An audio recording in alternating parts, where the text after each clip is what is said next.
Begin the public proceedings of our Education Select Committee evidence session this morning. Can I welcome our witnesses and committee members to this session. This morning we are scrutinising the Children's Wellbeing and Schools Bill and looking in particular at the elements of the bill that relate to children's social care.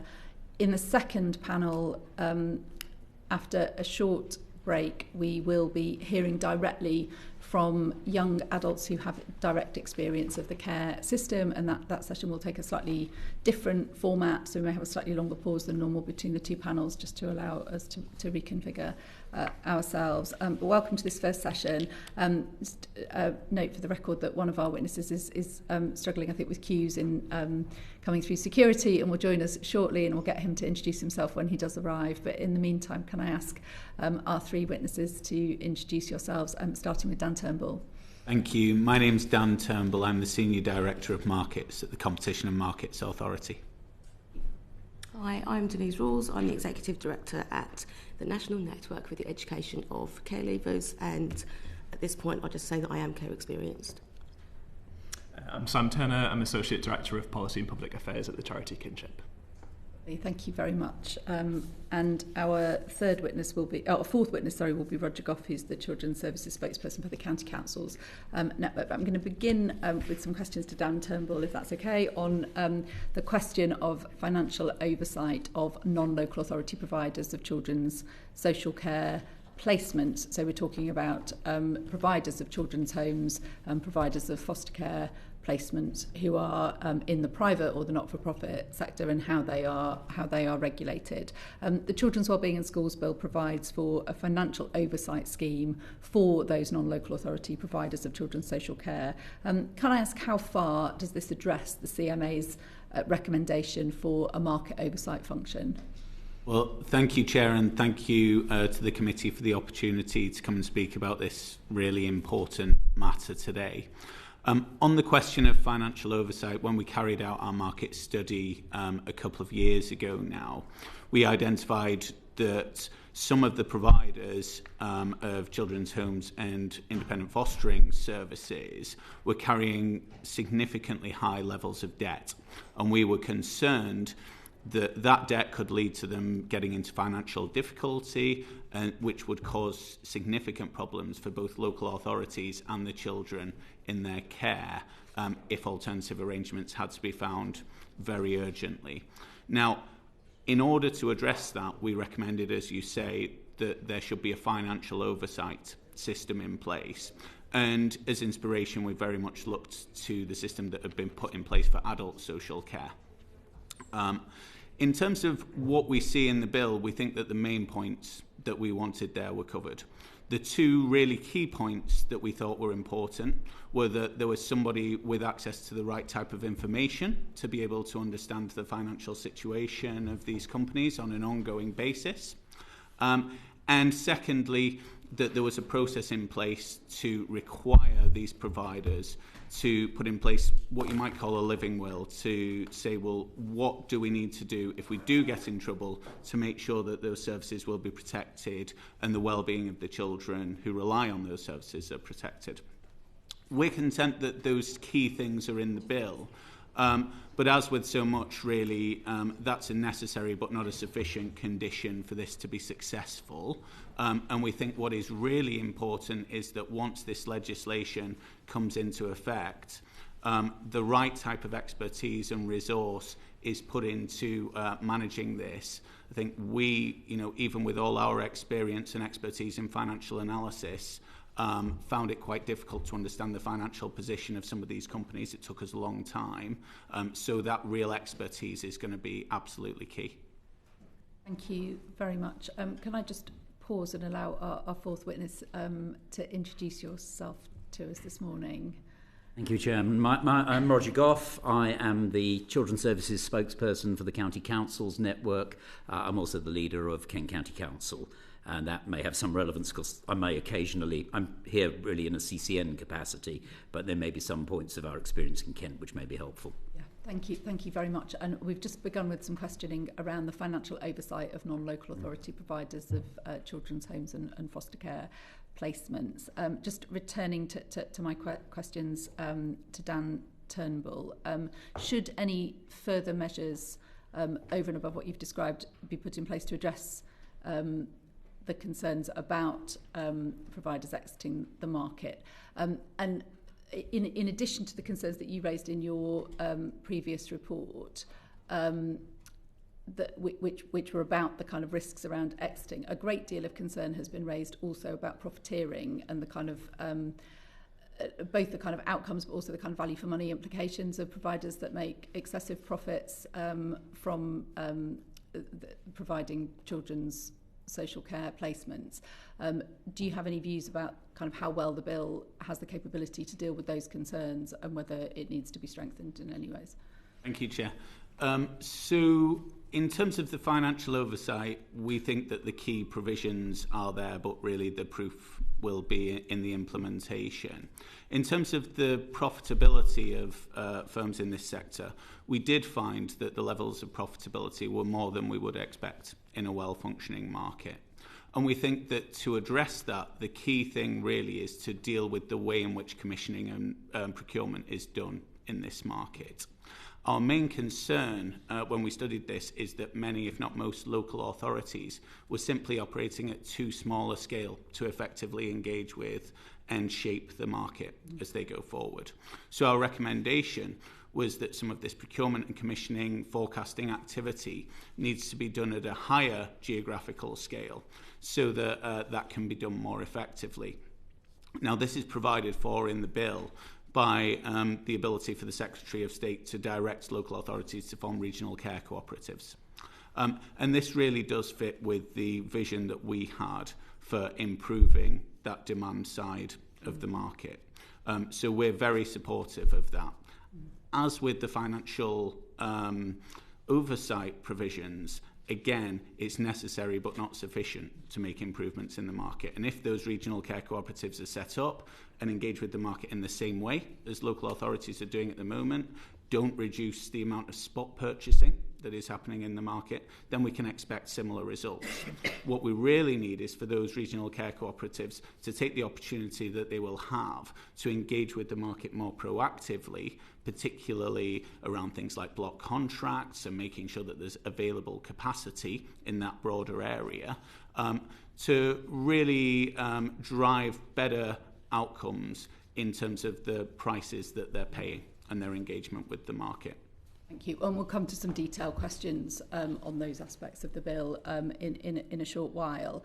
Can I just ask about the financial oversight scheme, whether you think it's appropriate for the department to run that scheme or whether it should be run by an arm's length body such as Ofsted?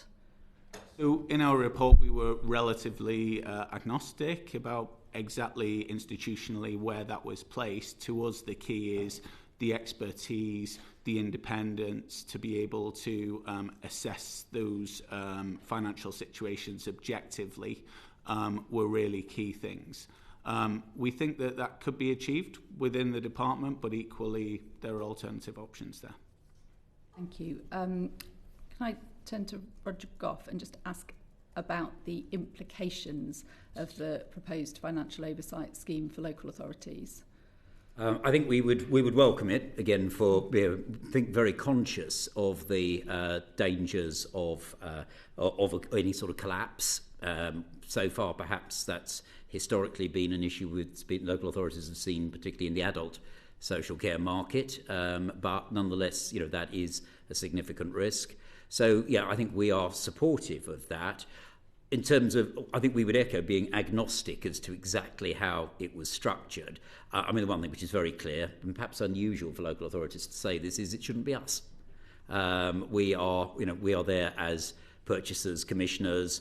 There'd be clearly a conflict of interest and not necessarily the expertise or capacity either. So I think from our point of view, that's a welcome set of provisions, and we'd be very clear, if not necessarily on who it is, then certainly who it's not. Very much. Pass to Serena now. Thank you, Chair. Many of us here have heard concerns regarding excessive profits by non-local authority providers, and yet we hear concerns about outcomes being simply not good enough. So this bill will deliver the Secretary of State the power to cap profits of non-local authority providers if other measures have not reduced profits. I'd like to hear your views on this, starting with Roger.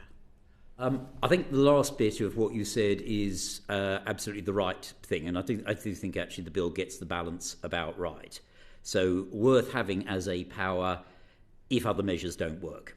And I think there was, again, Dan can speak about this with much more depth and authority, if you like, but I think the CMA report was quite clear about where the biggest failings within the market actually sat, and tackling some of those things seems to us to be the first and foremost measure that you'd want to take. Also, when we look at it, although the excess profit impact is material, it's not by any means the biggest factor in terms of the overall costs that local authorities face.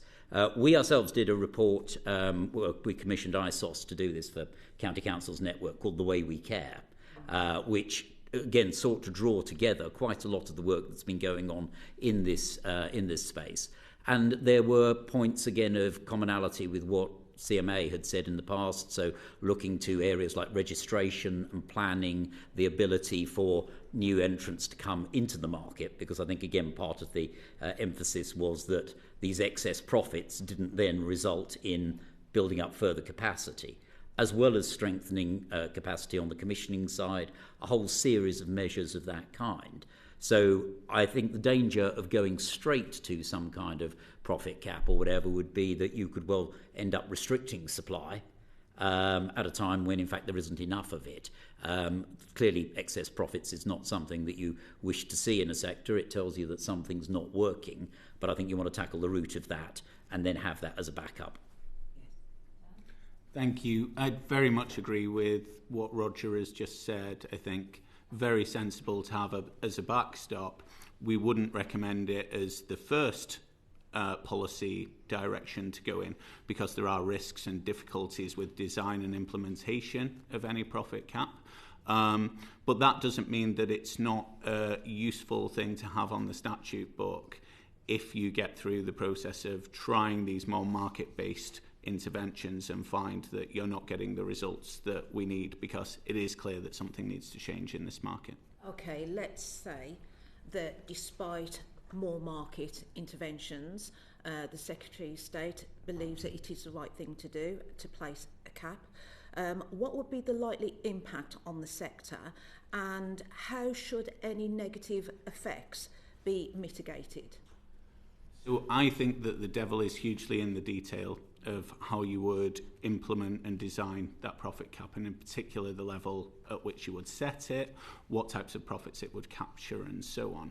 It's also important to think about the context in which a profit cap would be putting into place. I think if you were to go straight to a profit cap now, when 3/4 of provision in children's homes is from the private sector, and where there's this really significant mismatch between the needs that we have nationally to find placements for children and the placements that are available, those risks are going to be quite high, because if the profit cap sort of leads to exit from the market, then you're making that situation worse, as Roger just suggested. If, however, in a few years we're in a situation where some of the intervention has worked, so the demand for residential placements isn't as high, if we're in a situation where there's more diversity in the market out there, a bit more resilience in the market, then those risks of imposing a profit cap are lower. So I think really those kind of details of when you're imposing it, how you're designing it, I think it will be absolutely key. So we've heard suggestions that more larger providers may find ways to avoid the cap. How likely is this, in your opinion, and what should be put in place to prevent this?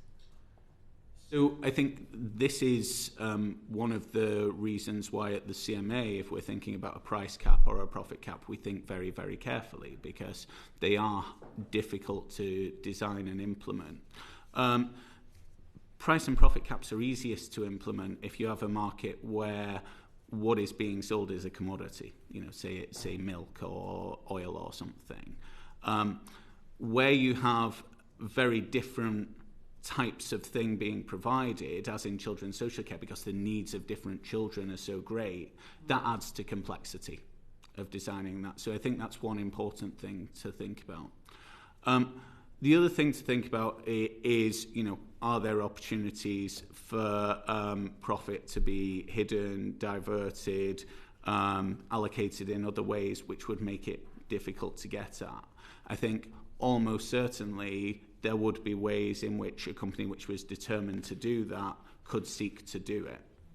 So if a profit cap were to be put in place by the Secretary of State, I think you would want to do that in quite a flexible, nimble way, so that you have the clarity of what is captured for the companies, but there's the opportunity then to say, well, actually, if in response to that we see particular types of behaviour, then those rules should be able to be quickly understood and adapted to capture that. Thank you. Go to Manuela next. Thank you, Chair.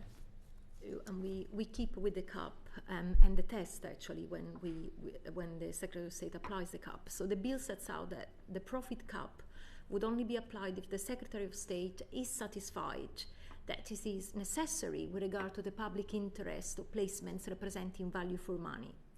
Is this test the right one? So I think that is clearly a very important test. As I understand it in the bill, there are also tests around the welfare of children needing placements, and around the rights of companies and the need to make a profit and so on. I think those three things taken together really are the sort of key things to think about as we go through this. There's lots and lots of detail below those. And in particular, just focusing in on this public interest in value for money, there's questions about sort of short-term value for money versus longer-term value for money that I think will be quite important as that is considered. In your views, will other measures in the bill be sufficient to rein profiteering without the need for a cap? So similar to what we were discussing about the financial oversight piece, I think that it's the measures that are in the bill are necessary to facilitate a change, but on their own they're not enough. It's really about how the regional care cooperatives and local authorities sort of react to this new situation, how they're able to engage with the market to move it to a better place. I think there are factors outside this that will be really important as well.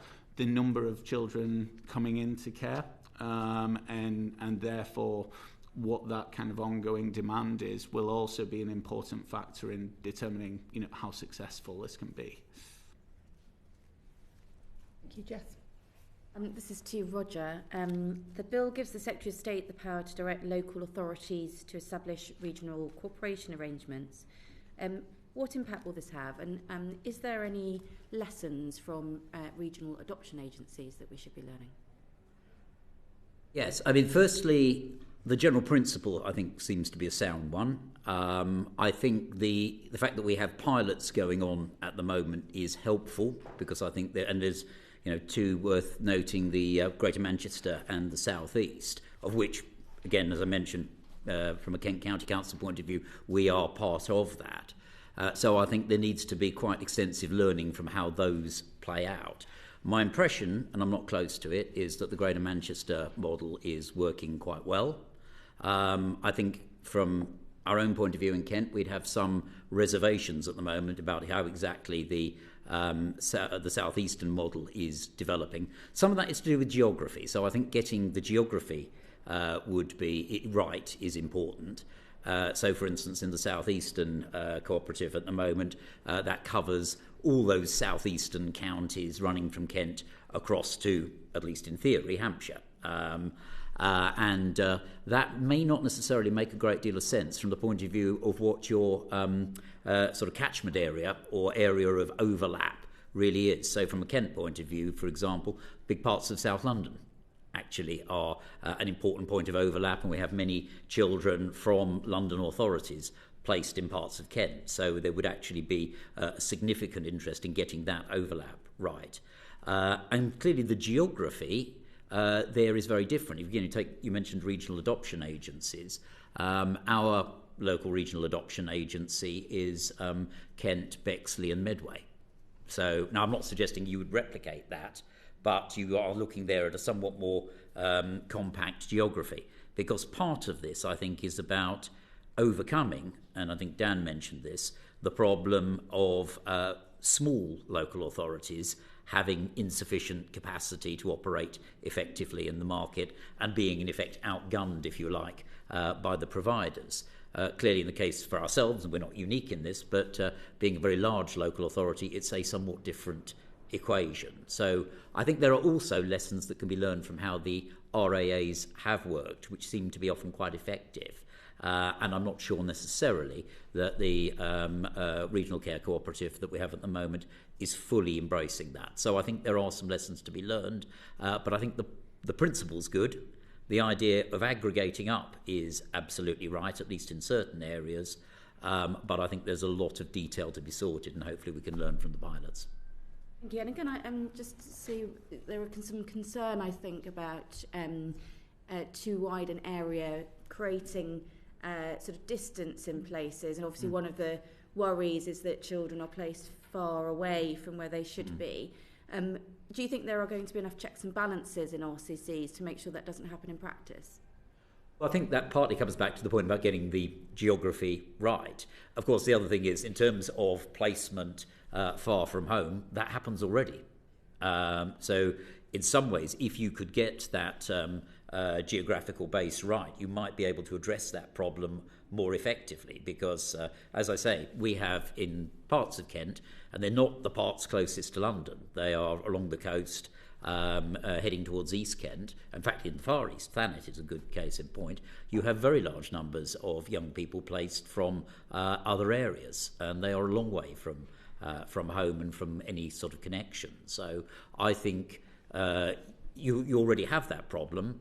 I don't think an RCC of itself makes it worse, but I think if you get the geography right, you might be able to make it better. Thank you. And my next question is to Dan. The CMA also recommended that the government should put in place national level support for local authorities in forecasting the demand for and supply of placements. Should this be included in the bill? So that was really about helping to provide expertise to local authorities. While we didn't do a sort of thorough review of the sufficiency documents that local authorities are required to pull together, we did look at some of them, and we really saw a wide variation in the sort of expertise and quality that was going into those documents. And I think there is a resource difficulty for some local authorities in maintaining the expertise to do that effectively. So we thought that there was a role for the department to support that on a national basis. We don't think that that needs to be in legislation necessarily, but we think it's an important policy point. Thank you. We're going to come now to some questions on kinship care and family group decision making. The bill would require local authorities to offer family group decision making. It's a question I think to Sam Turner in the first instance, and other witnesses may want to comment as well. What are your views on this, and what impact is it likely to have on the numbers of children being taken into care? I think broadly we'd welcome the idea of family group decision making, and certainly high quality family group decision making being more commonplace across local authorities. It's absolutely right that families should have the chance to come up with solutions themselves and are supported to do that. I think what I'd be interested in doing is zooming out a little bit and thinking about what do we think the impact of that is going to be on the kinship care landscape. And I think one of the consequences of increased family group decision making will be highlighting some of the dysfunctionalities actually in how the kinship care kind of legislative landscape works at the minute. One of the things that the government's impact assessment for the bill looks at is the numbers of children who may move into the care system, but also into forms of kinship care if family group decision making is more commonplace.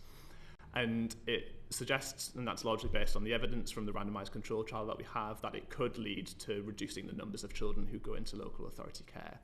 But the impact assessment also suggests that it may increase the numbers of children who go into kinship care. But the challenge that we find ourselves with there is that if at the end of a family group decision-making process, if the local authority deems it in the child's best interests to be placed with a family member or a friend, the mechanism they have to do that is to place the child into care, and that would be into kinship foster care.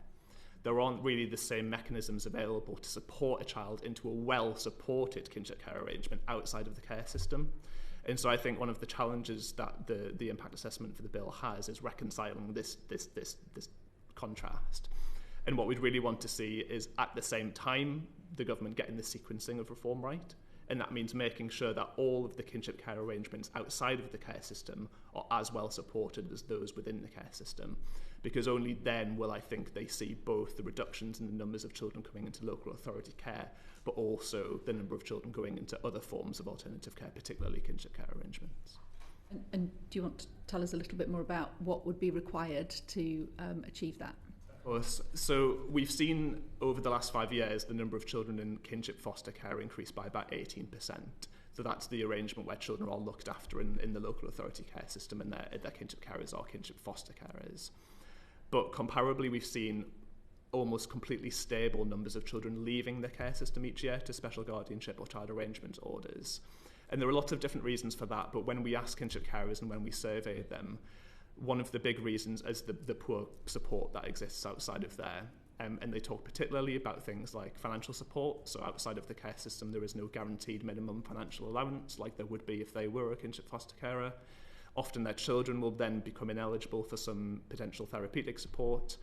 The level of support there might be for things like contact particularly is almost exclusively there for kinship foster carers and not for special guardians. So what we'd like to see the government do is consider equalising the practical, the financial and the emotional support that's available across all different types of kinship care arrangements, because our evidence and what we hear from kinship families directly is that they all share common strengths, they all share common needs and experiences. But instead, I think what some of the measures in this bill will do is highlight actually what we know about those experiences being very, very different, and the support being largely based on not the child's needs, but the child's journey into kinship care, the legal order they have instead. Do any other witnesses want to comment, first of all, on the sort of principle of the introduction of family group conferencing care system? Just to say that I think it is good that it is there. It is building on quite a lot of experience that many of us have, and I think therefore there's quite a lot of learning from that. Certainly in Kent, again, we have I think 20 years experience in that, and in fact it's part of a wider pattern. So I think the one thing to say is it's important that that sort of service is not sort of out there on its own, that it's very much integrated into the practice of authorities overall. And then concerns have been expressed from some quarters that there is a risk of perpetrators of domestic abuse, or perhaps family members who haven't been able to show evidence of kind of good parenting in the past themselves, or maybe there's a history of neglect, being given the care of children under such a set of arrangements that are designed to keep children within their families. Do you think there are sufficient safeguards in the bill to stop that from happening, to make sure that where family group conferencing takes place, it does always result in the best possible outcome for every child? And if not, is there more that needs to be done? No. Probably defer to those who are more in the sort of intricacies of the family group conferencing practice and family group decision-making practice. Anybody like I think in terms of some elements of this, it's important that you have, for example, two parts of this, so that there are two parts of the meetings that take place, such that a young person can be, in that case, not necessarily confronted with those, but someone who is potentially a perpetrator, and that there's a degree of separation can take place within that. Also, and again, I think it's a related point, there is a question of how much, particularly if you're thinking about family or kinship solutions, under some circumstances, I think a parent can seek to block elements of that, and the ability for a local authority, if necessary, to override that would be quite important. So I think those are some of the practical solutions you'd be looking to. Yeah. I mean, we heard very compelling evidence from Claire Throssell in a previous evidence session, whose children were murdered by their father on a visit that had been mandated by the family courts, even though he was a known abuser and even though the children did not want to be with him. Family group conferencing is obviously a different type of process to that, but I think it is probably incumbent on all of us who are scrutinising this bill just to be absolutely confident that there are sufficient safeguards in place to make sure that that kind of circumstance cannot come about inadvertently in a process that is designed to achieve the opposite, I suppose. I just wonder if is there anything that you think is needed to draw a line to make sure that kind of appalling outcome couldn't happen? I'm not sure I can add much to what I've already said, but I think certainly there are elements of practice which can seek to take account of that, but I can't really go beyond what I've said already, I think, Chair. Thank you. Caroline, do you want to? Yes, I've got a supplementary question for Sam on family group decision making. So the bill says that children may be involved in the family group decision making process. What are your views on that, and do you think the language of the bill should be strengthened to say that children should, wherever possible, be part of that family group decision making process? I think it's right as part of sort of good rights-based social work practice that children have the ability to be involved where it's in their best interests and where the local authority and others are confident that that can be safely supported and managed. I think it's important to, in the context of sort of family group decision-making practice and kinship care, to recognise that family group decision-making practice isn't inherently a kinship care piece of reform. It's right that wider family group members are being involved at an earlier stage, and we would be very supportive of that. There are resources in that wider family that can be used really effectively, but the outcome of a family group decision-making practice could be anything from sort of a grandparent or an aunt or uncle providing kind of ad hoc childcare support all the way through to, if deemed in the best interests of the child, that moving into a kinship care arrangement. But it is true that the majority of kinship care arrangements won't result from a family group decision-making practice, nor will most family group decision-making practices result in a kinship care arrangement. So I think it's helpful just in context of the scrutiny of the bill to maybe slightly separate out what the kinship care part of the reform from family group decision-making practice. And I think there are other organisations and individuals who are probably better to answer the sort of specific questions around the practice of the family group decision-making side. Thank you. Manuela. My question is for Sam. The bill introduces a legal definition of a child living in kinship care. Do you support this definition? Is the definition the right one, or should it be expanded to include different care arrangements?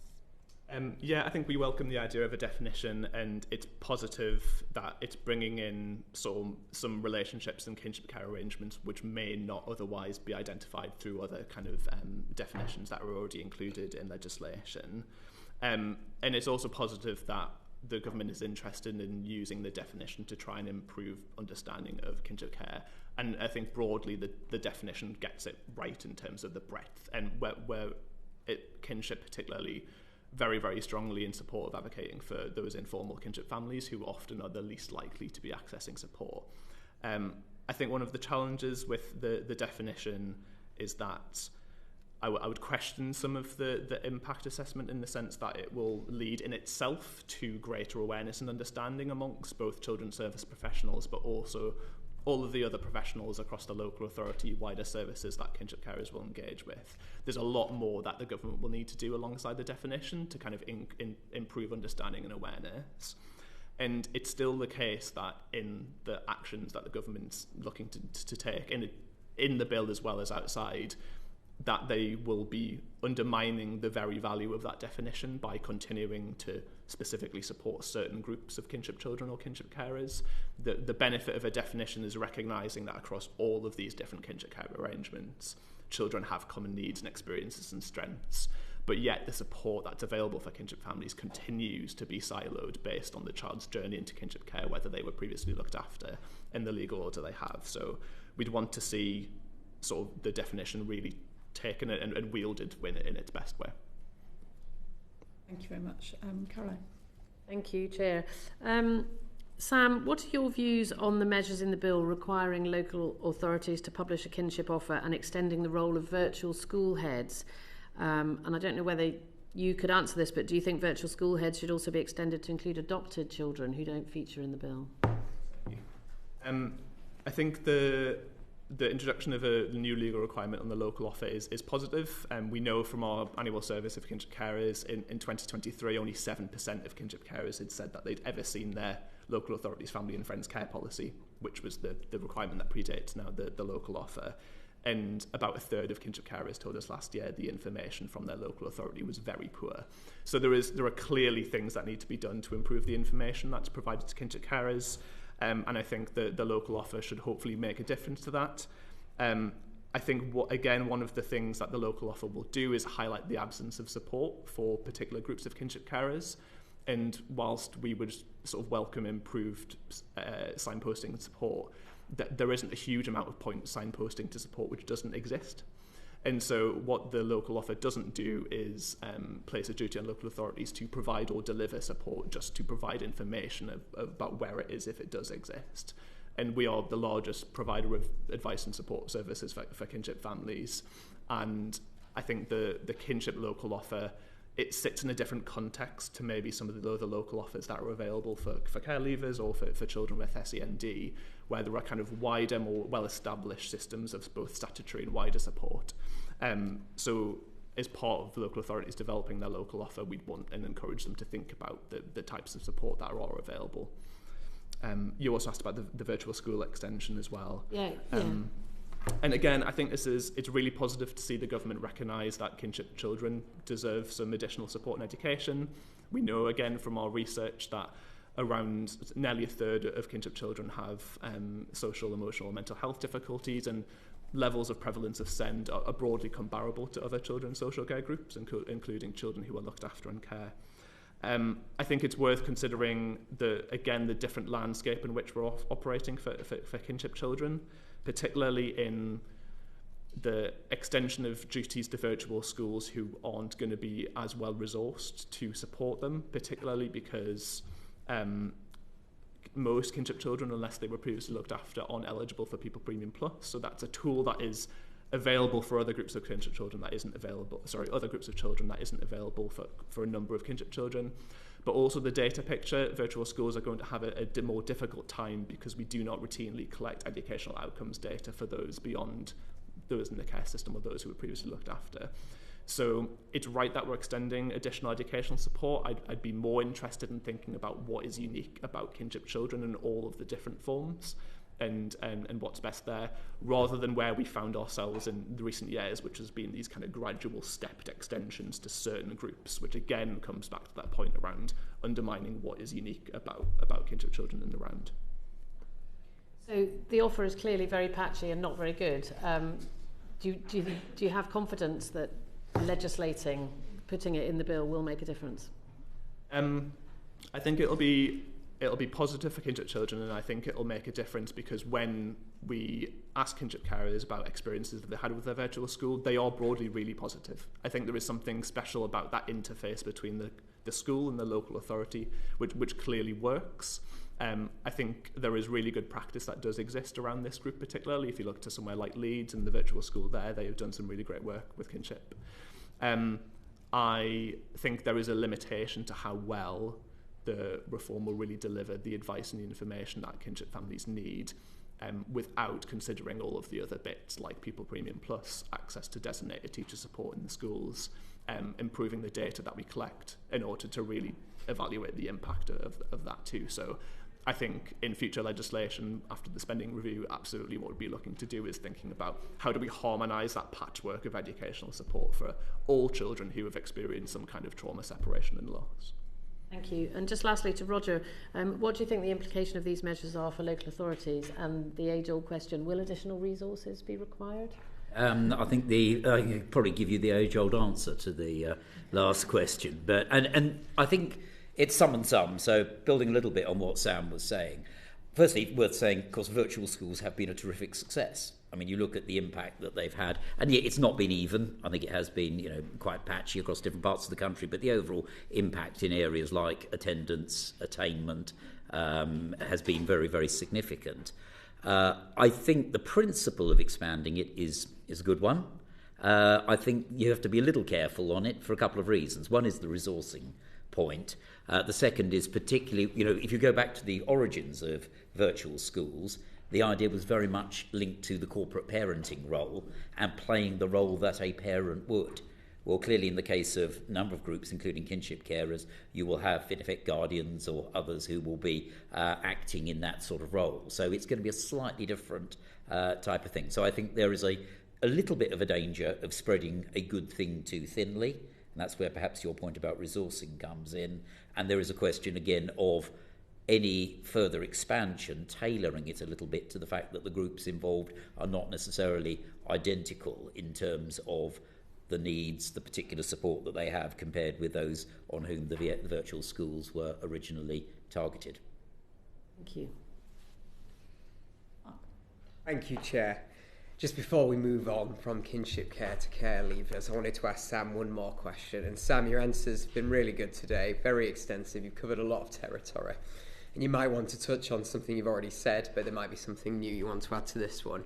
On kinship care, is there anything additional the government should be doing outside the scope of the bill to improve kinship care? Are there any priorities that the government should focus on?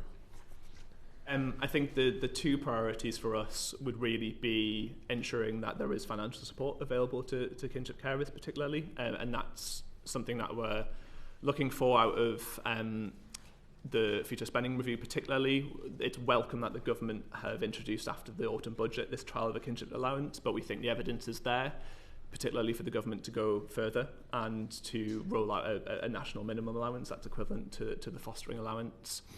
Because what that would do is enable that group of kinship children who are currently in kinship foster care but who maybe could be well supported outside of the care system to move to something like special guardianship. And our evidence suggests that for every 100 children who are looked after in well-supported kinship care rather than local authority care, the government sort of saves 4 million per year and improves the life earnings of those children by 2 million. The other thing that we look to out of the forthcoming parental leave review is additional employment rights for kinship carers, and that's particularly a right to paid leave from employment, at least on a par with that. It's provided to adopters. We know from our evidence as well that more than 8 in 10 kinship carers are either forced to leave work after taking on the role or reduce their hours, and that not only has a significant impact on children, their stability, the family income, but also for the state. We know that kinship carers are pushed into the benefit system and they're removed disproportionately out of sectors like healthcare, adult social care, education, where we desperately need to keep sort of vital workers. So outside of the bill, it would particularly be financial support in employment leave. Brilliant. Thank you very much. Very much. Jess. This is for Denise. What are your views on the bill's proposals on supporting care leavers? What difference will they make to the support that is currently provided? Thank you. Thanks for inviting us along today. So we think that generally it's positive. I think we don't think that it quite goes far enough and that many things could be a little bit more explicit. One of those is around accommodation. The bill doesn't explicitly say that our young people will be supported through university. Currently, young people are generally supported very well in the first year. Local authorities will work with the university, but there isn't a requirement for local authorities to act as a guarantor in second and third years. So first year you're in halls, that's great. Second year, often you're on your own, and that's when we see our young people drop out of university. So the dropout rate is 38% of our young people. So I think there are things. I think that's our main one, really, is that we would like that to be a lot more explicit, because local authorities are leaving it to the universities to fill the gap and therefore sort of not delivering on their responsibility to young people. And in terms of the proposals supporting care leavers, will care leavers be able to take legal action if they do not receive the support that's currently outlined in the bill? How likely is this in practice to be used as a right? I think it's incredibly unlikely.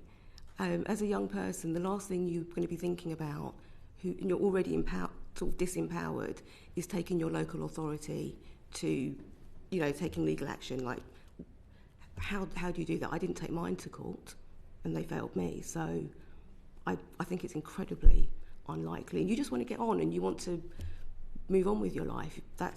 It's such a hindrance to think that's what you need to do, is to have what you deserve, is to have to take legal action. And finally to Roger, will local authorities need any additional resources to be able to fulfil these requirements, in particular the extension of stay and close support? I think, again, they may, going back to my answer to a previous question. I think there are, and firstly, I think the general principle, again, we would absolutely endorse, particularly given now that, many parents find that the kind of relationship they have with their children well into their 20s, it would seem entirely logical that is matched in the case of corporate parenting. So I think we would be supportive of that. I think there are some real challenges and complexities within this. One is actually worth remembering that for the present at least, I'm conscious this is supposed to be subject to change, but over a number of years, we still have large parts of the country which are two-tier areas, and therefore you have the housing authorities in particular are not the same as those who have the prime children's services responsibility, and therefore the question of how that works out in practice. Clearly there's a principle of extending corporate parenting responsibility across a whole wide range of other bodies, including in this case it would be district councils.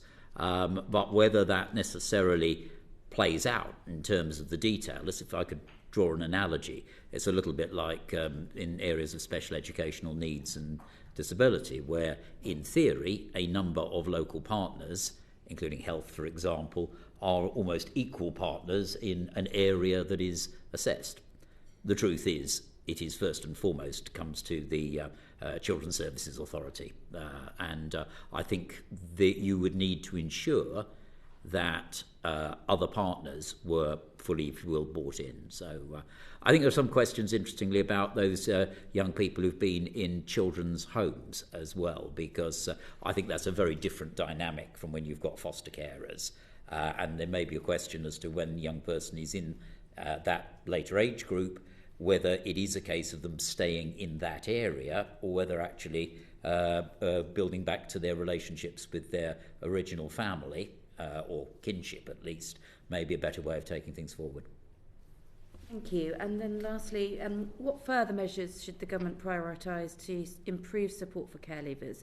And should there be some sort of national care offer? Denise? Yeah, so we would strongly support a revised national offer. The local authority offers, we did some research recently, and every single one is different. If you're going to university, you need access to Wi-Fi. I think everybody knows that, but not all local authorities will do that. The allowances that our young people get are all incredibly different. People are expected to apply for bursaries to top up their accommodation, which will mean that they have to work more hours. So everyone is having a really different experience. When we look at apprenticeships within local authorities, some will have a ring-fenced apprenticeship for care leavers, others don't. So I think the local authority offer absolutely needs to be revised. We don't want anyone to miss out from that. So we don't want people to, sort of to make that less than it is, but it needs to reflect what our young people need now. Did anyone else on the panel want to answer that question about? Only perhaps we almost link the two questions, which is I can see entirely the logic of what Denise says. That would, of course, reinforce the whole argument about new burdens, because local authorities inevitably find themselves under a whole set of different obligations. If they have a set of stricter obligations in this area, then there's most likely a funding ask that goes with it. Thank you.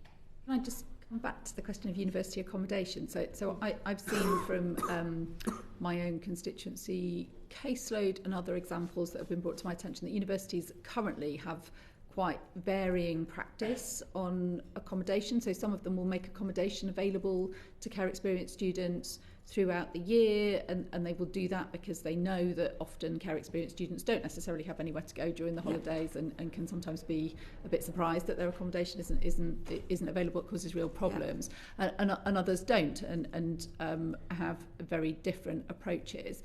Do you think there is a need for a kind of strengthening of the requirement on universities to model best practice across the board for care experienced students so that there's a kind of consistent assurance of access to accommodation? Yeah, absolutely. So we work with local authorities and with universities and colleges across the country.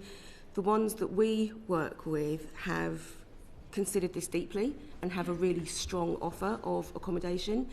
It very much depends on what accommodation the university has. Not all universities have their own accommodation, so that depends.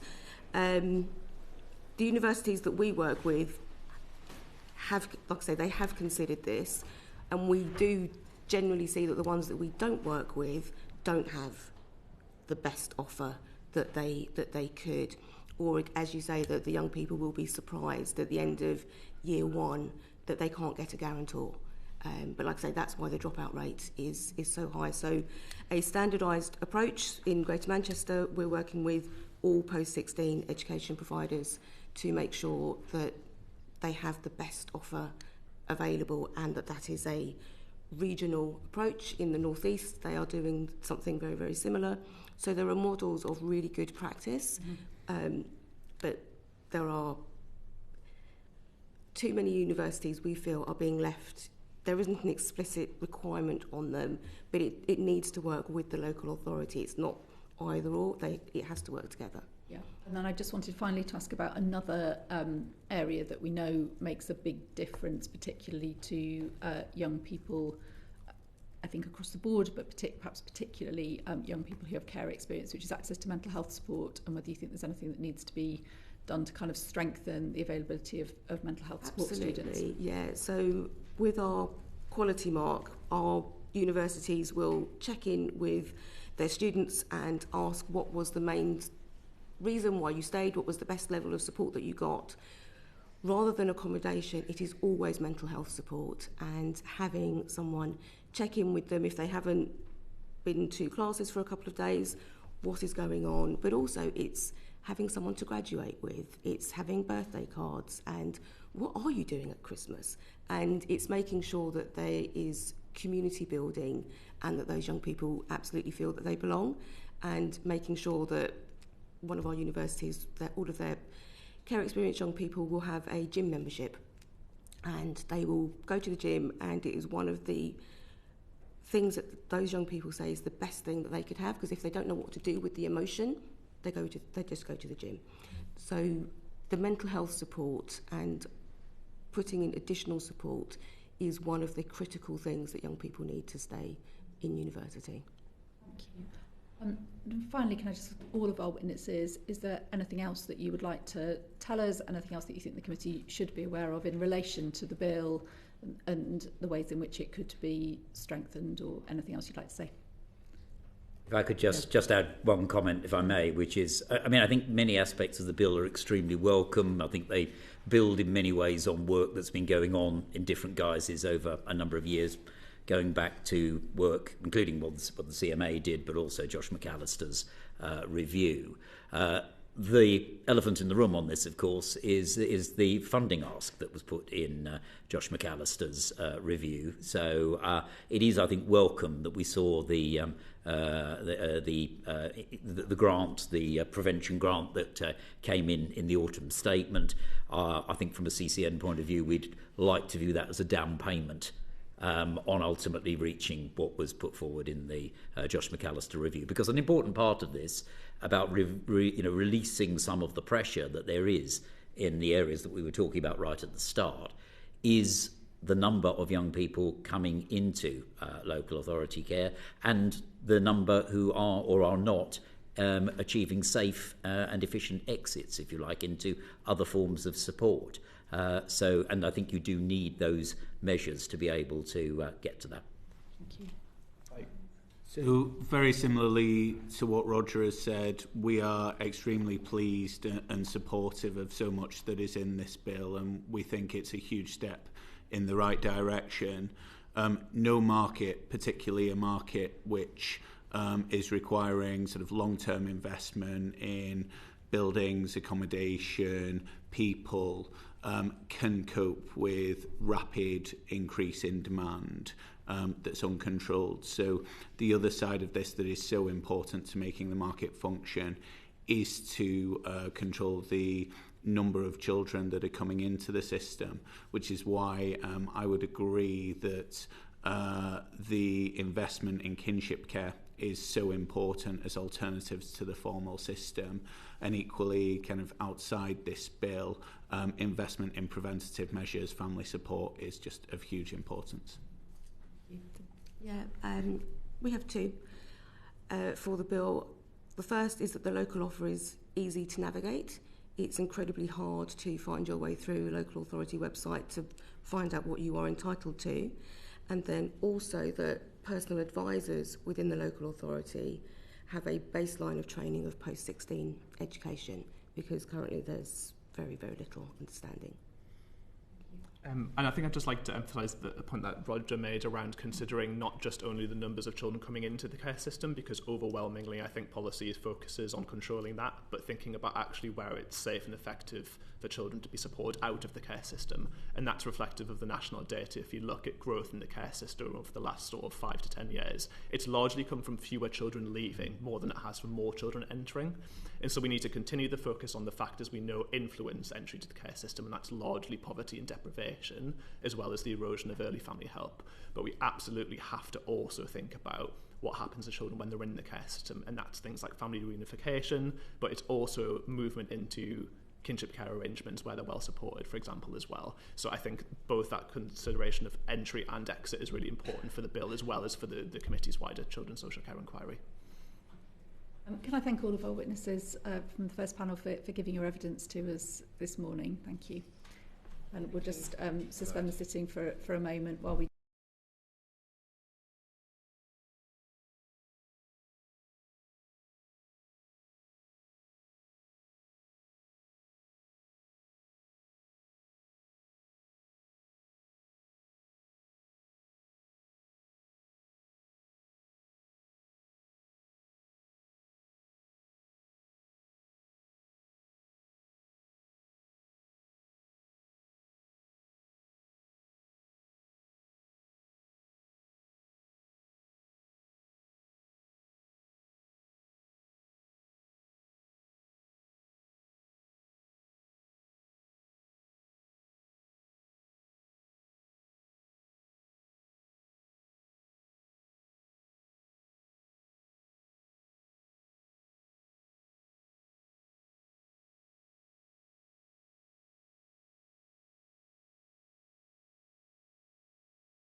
So, welcome to our second panel this morning. In this panel, we're wanting to hear the experience of some young adults who have all got experience of being in local authority care. So I want to welcome all of our witnesses here today to say to you that we're really grateful to you all for giving up your time to come and share your experiences with us. We want to do this session because it is the most important thing that your direct personal experiences inform both our scrutiny, our looking at the bill that's in front of Parliament at the moment and trying to work out whether it's as good as it needs to be and whether it can be strengthened in any way. But we're also doing this as part of a wider inquiry on children's social care where we will make recommendations to the government. And what we really want is for those recommendations to be informed by some of the experiences that you've had and your expert knowledge of how the system works at the moment and perhaps the ways in which it doesn't work as well as it could and the ways in which it could be better in the future. So we please feel really comfortable here today. We just want to hear from you. There's water, help yourself to that. We also have some space outside if you felt that you needed to take a break at all during the session this morning. And we have no trick questions at all. We just want to hear your experience. If there's a question that you don't feel that you want to answer, please just say that, and that is absolutely fine. And thank you again for being with us here this morning. What we're going to do, first of all, is just to go around each of our witnesses and just ask you to say a little bit about yourself, your experience, the kinds of placements that you've been in while you've been in care, and anything that you want to tell us by way of an introduction this morning. And I'm going to start with Georgia, if that's okay. So I'm Georgia Sullivan. I'm 26 years old, nearly actually next week. And I have had a variety of placements throughout the care system. I initially went into kinship care, and it was an informal arrangement, which I would like to talk about a bit later on. And I later went into supported accommodation, a variety of supported accommodations, and I moved 4 times between the ages of 17 and 19 before going to university. I moved from London, which was my local authority, my local area, to the University of Nottingham to study nursing.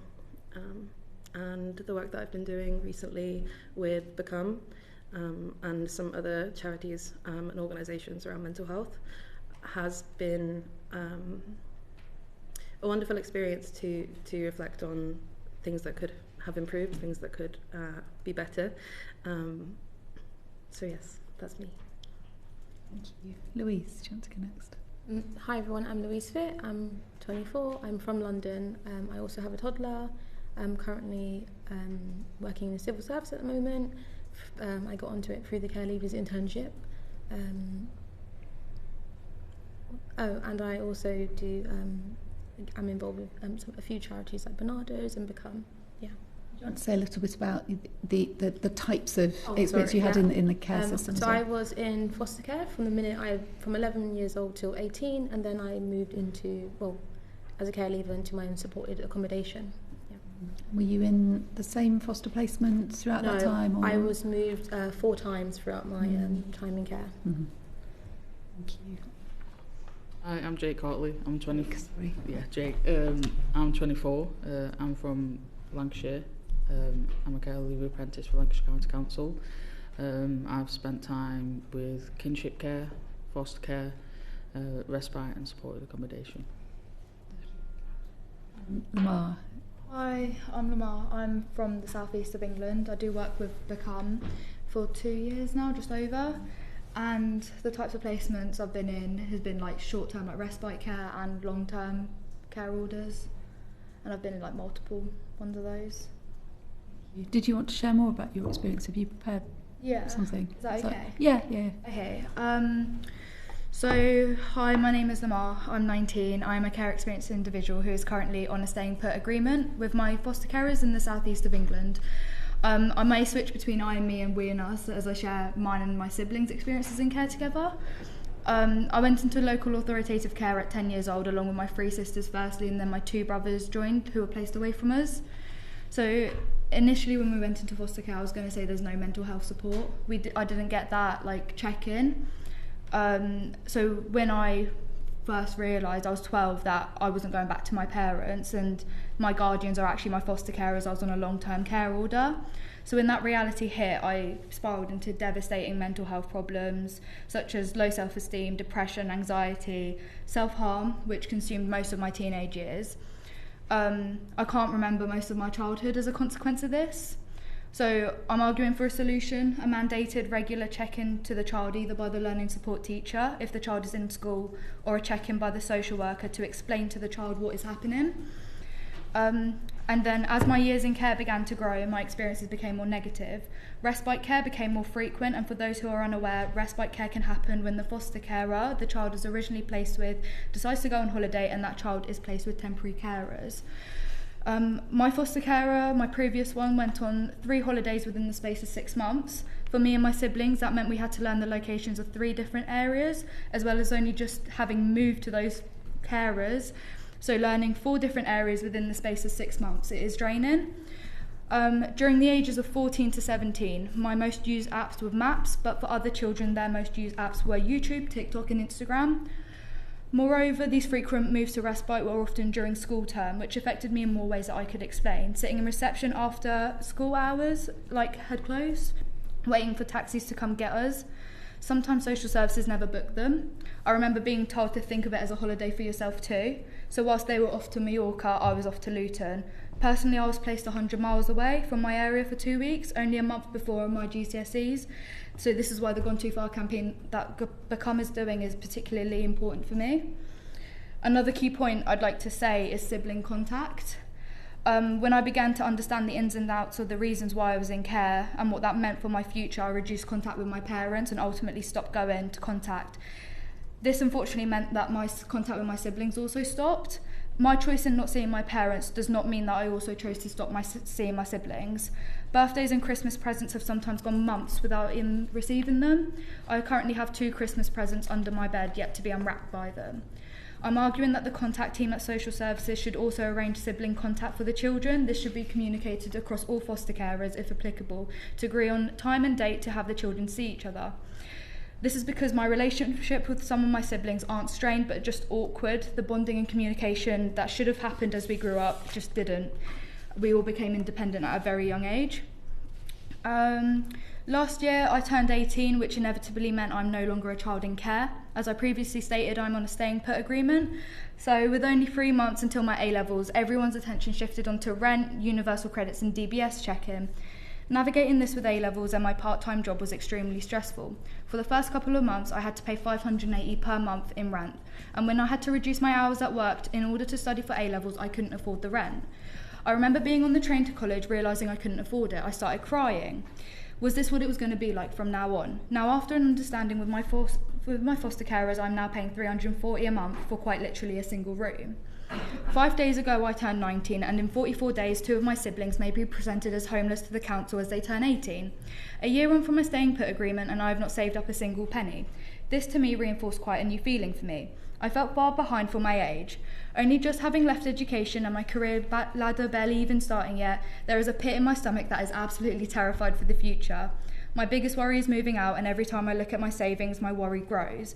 I'm not even sure if I'm doing well for my age, but I have to remind myself that I am. At 16, I finished my GCSEs with 9s, 8s and 7s, after being moved 100 miles away a month prior. At 17, I supported myself with driving lessons I passed, I bought my car and the insurance, especially having to move placements at the end of first year in college. At 19, here I am today speaking to you all looking for change, for my little siblings and for any children in care, for foster carers and for social workers too. We have all been let down by the system.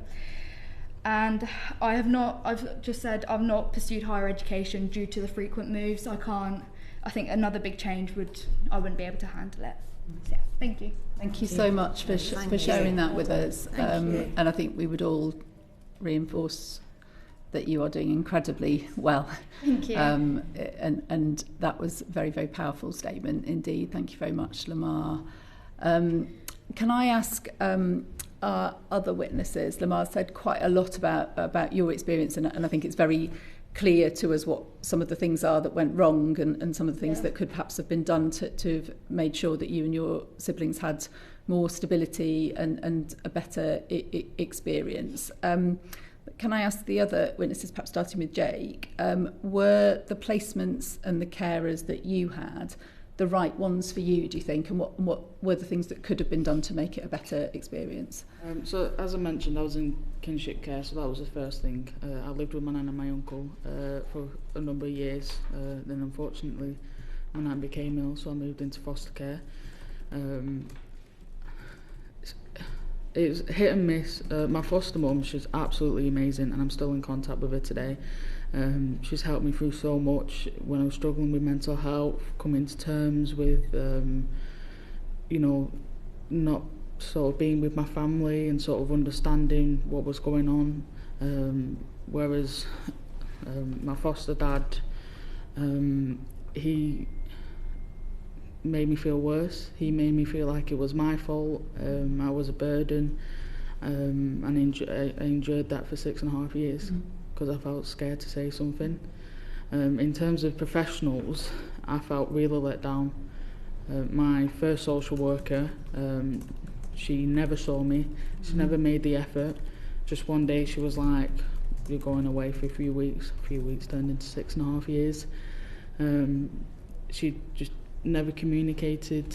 One of my first IROs, I was adamant that I didn't want contact with one of my siblings, and she kept pressuring me. She just said, well, why don't you have one more session? Why don't you just do this? Why don't you just see him one more time? And I ended up flipping out because I was angry and I couldn't express myself. I told her no, and she didn't understand that. Same with my first PA. She never made contact with me. She never made the effort, even though I struggle with trust and I struggle with communicating. She just never made that effort, no matter how many times people told her. So in that sort of sense, I felt let down by them. I did have a couple of good professionals who went above and beyond. But yeah, and also, as I mentioned, I've been in respite and supported accommodation. I felt really let down by the support workers in the supported accommodation, to the point where I got angry at them. They made fun of my mental health. They never supported me, just left me to it, and then blamed me for being angry, for lashing out, for struggling. Yeah. Thank you. Louise, do you want to say anything about kind of were the placements that you were placed in, did you feel that they were the right placements for you, and were the things that could have been done differently or better? Yeah, so some of the placements weren't appropriate in my eyes, and there's a lot more that could have been done better, especially telling a young person. I mean, fair enough, sometimes obviously you're not able to. Where possible, it's important to tell the young person what's going on. A lot of the time you're told, oh, I was told, you're going here, you're leaving today, no warning, no notice, and not even being told why. Like, as a young person's child, that's horrible. You don't even know where you're going, you don't know who you're going to live with. That's very scary and daunting. So I definitely think, they should inform us more, tell us obviously where possible, where appropriate, and what's happening. For me, some of the placements were really great, some of them weren't. So one of the ones that weren't great were, I'm from London, they've moved me to Kent, and I grew up in a very multicultural, diverse London city, and moved to a very quiet rural area. And for the first time, I experienced racism. This is when I was about 14, 15 for the first ever time. I didn't know what was happening. I didn't understand. I didn't realise it was a big issue. And it sounds a little bit naive. And I struggled so much in the school. I was bullied physically, verbally. I spoke to my social workers. They didn't listen to me because they said to me, oh, the school's outstanding, you have to stay here. They didn't take into consideration actually that mentally I can't focus because I'm scared to go to school, and also don't feel safe. A child should be able to just go to school and learn and just have fun and not be bullied because of something they can't control. I can't control my culture. That wasn't very fair, and because of that it affected me mentally. I also was in year 10 and year 11. I felt like I gave up. I wasn't able to, focus on my education and love it because I didn't want to be there. I just wanted to leave and go. So I stopped putting effort in school, and that led to me, having to leave the school. And then in year 11, I was put in alternative provision, and I went from doing like 6 GCSEs to doing 2. So again, I felt let down as well when I'm in year 11, I don't get another chance, and to be told I'm only going to sit 2 GCSEs, I thought that, I can't go to college or sixth form or uni. I felt like they wanted me to fail. I deserve an education too, regardless if there's a breakdown in, education or settings. My future's still important. I'm still worthy. And again, I had to fight for that. And it wasn't until I didn't pass in year 11, I said, right, get me back to London now. Let me go to sixth form. I know I'm smart. I know if I apply myself, I can pass. They moved back to sixth form in London, and I passed the first year. It was the environment I was in. I wasn't able to concentrate and fully apply myself because I couldn't focus. So I definitely think there's more support that could be done, and that it doesn't matter where a young person is from or culture, and it's important that the environment they're in, they feel safe and they feel welcome. Thank you. Roger. Sorry. I forgot to mention that when I was asked to come today, it was kind of in the context of care experience young people with complex needs and neurodiversity or disability. The context of my movement or my involvement with social care revolved around my mental health. So I first went into kinship care after a variety of difficult intrafamilial challenges that had a significant impact on my mental health. I began self-harming at a young age, 11 years old, and I also experienced chronic suicidality as a result of a diagnosis of acute PTSD when I was 13, which I'd also received a diagnosis of when I was 6 years old. So that was a relapse of that particular difficulty. So I was presented to social services when I was 14 because I'd attempted to take my life. And I was initially placed into respite care with a family member, which broke down temporarily. Well, yeah, it was a short period of time that I was with her, but it broke down because my complex needs were not being met. And so a different member of my family very kindly took me in. However, this was in a different location. So my initial area was Stevenage, so North Hertfordshire, and my kinship carers that I went to live with were in North London. And that's where I was initially from. So due to some other scenarios in childhood, we had to move out of London. So we went to Stevenage, so that was one move. And then in Stevenage, we moved twice throughout my childhood. So that was 3 moves by the time I was 13. And then another one when I went to my kinship carers. You asked the question, was it the right placement for me? And it absolutely would have been if they were provided the right support and if social care, social services had communicated and recognised that my needs were absolutely worthy of their attention and input. So during this time, I was 14, 15, and I was in mental health hospital for a prolonged period of time. While this was happening, my initial local authority, whilst it was, I've recently read my notes from this hospital, so it's quite fresh in my mind, but there was a quote that it was clinically imperative and from a social care perspective necessary for me to go into this kinship placement. The local authority, the Stevenage local authority, did not hand me over to London. Camden was the area, social services. So I was moved into an informal kinship arrangement, which meant that my carers had no legal responsibility, no parental responsibility, and also that the state did not have any responsibility to provide access or funding to support my family to support me. So one issue that I'm particularly passionate about is how kinship carers are exploited.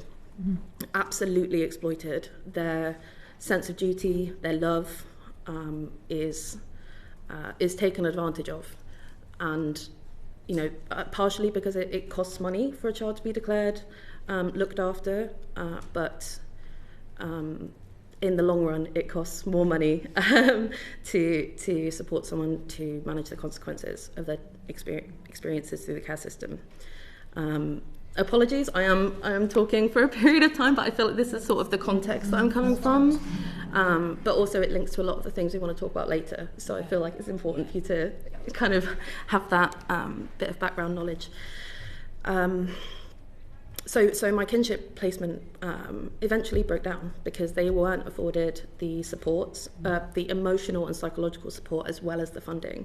So obviously money is a huge issue in this scenario. But the psychological and social support was actually more important to us as a family. That relationship with my carers was absolutely fundamental to my well-being and my mental health. It was a loving, caring, beautiful environment where I felt nurtured and valued, and I felt known and I felt seen. And that's something that many people in the care system do not get to experience, which again I'd love to talk about a bit later on. However, their needs weren't met to support me, and so they couldn't meet my needs. And my mental health deteriorated. I was readmitted to hospital, mental health hospital.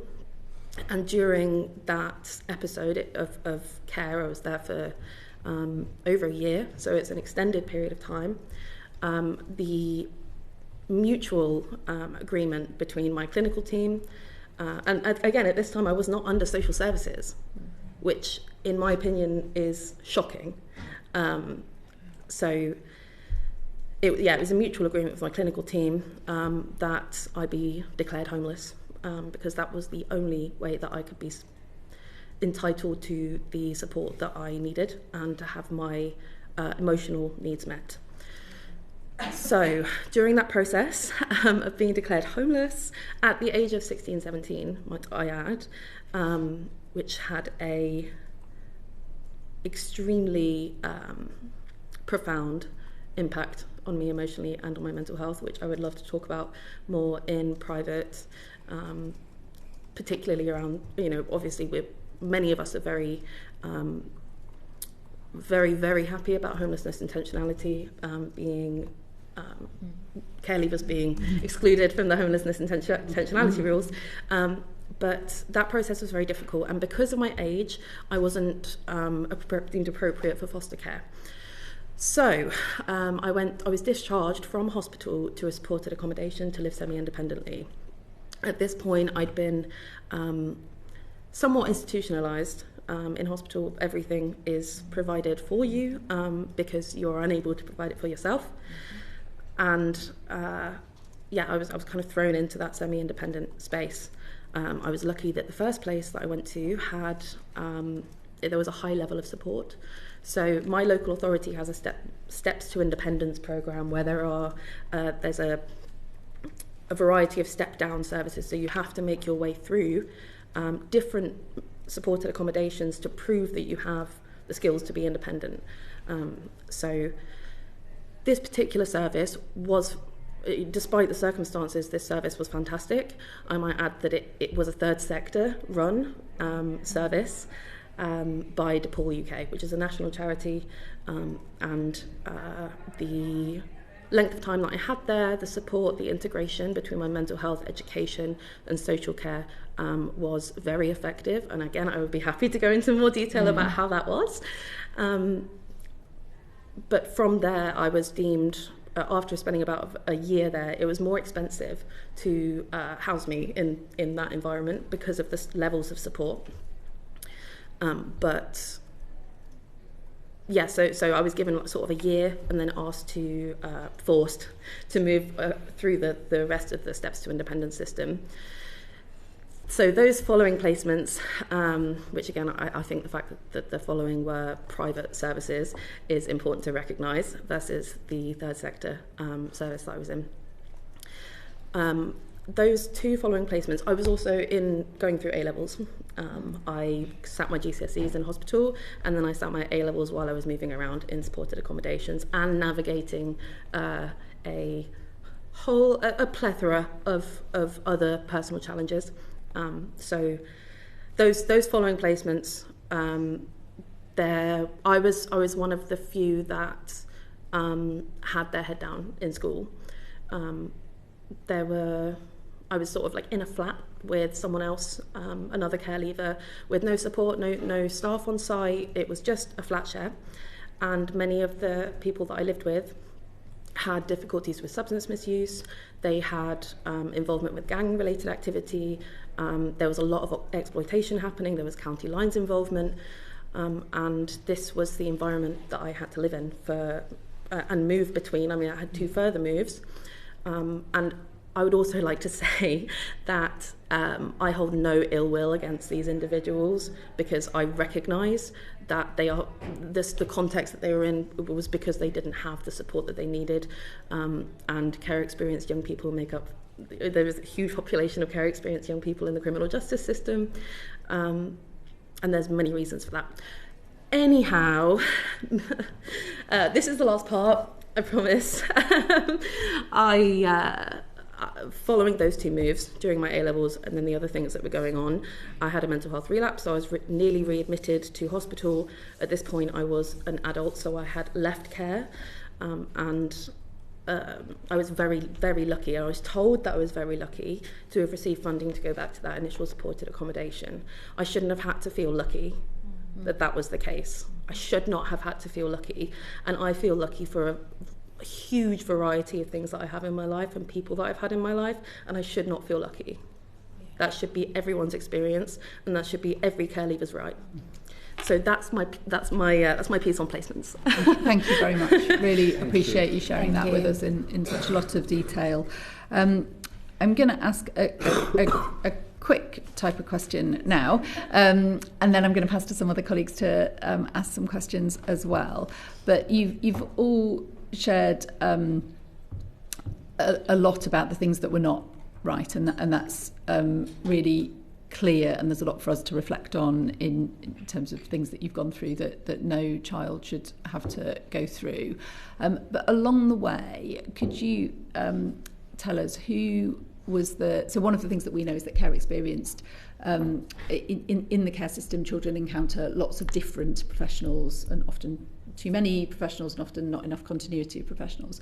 But could you just tell us a little bit about kind of who was the best person that you came across, the most helpful person, and kind of where they sat within the system? Was it a social worker? Was it a support worker? Was it somebody in school? You know, who were the people who you felt did make a kind of positive difference in a very difficult set of circumstances? I might start with you, Lamar, if that's okay.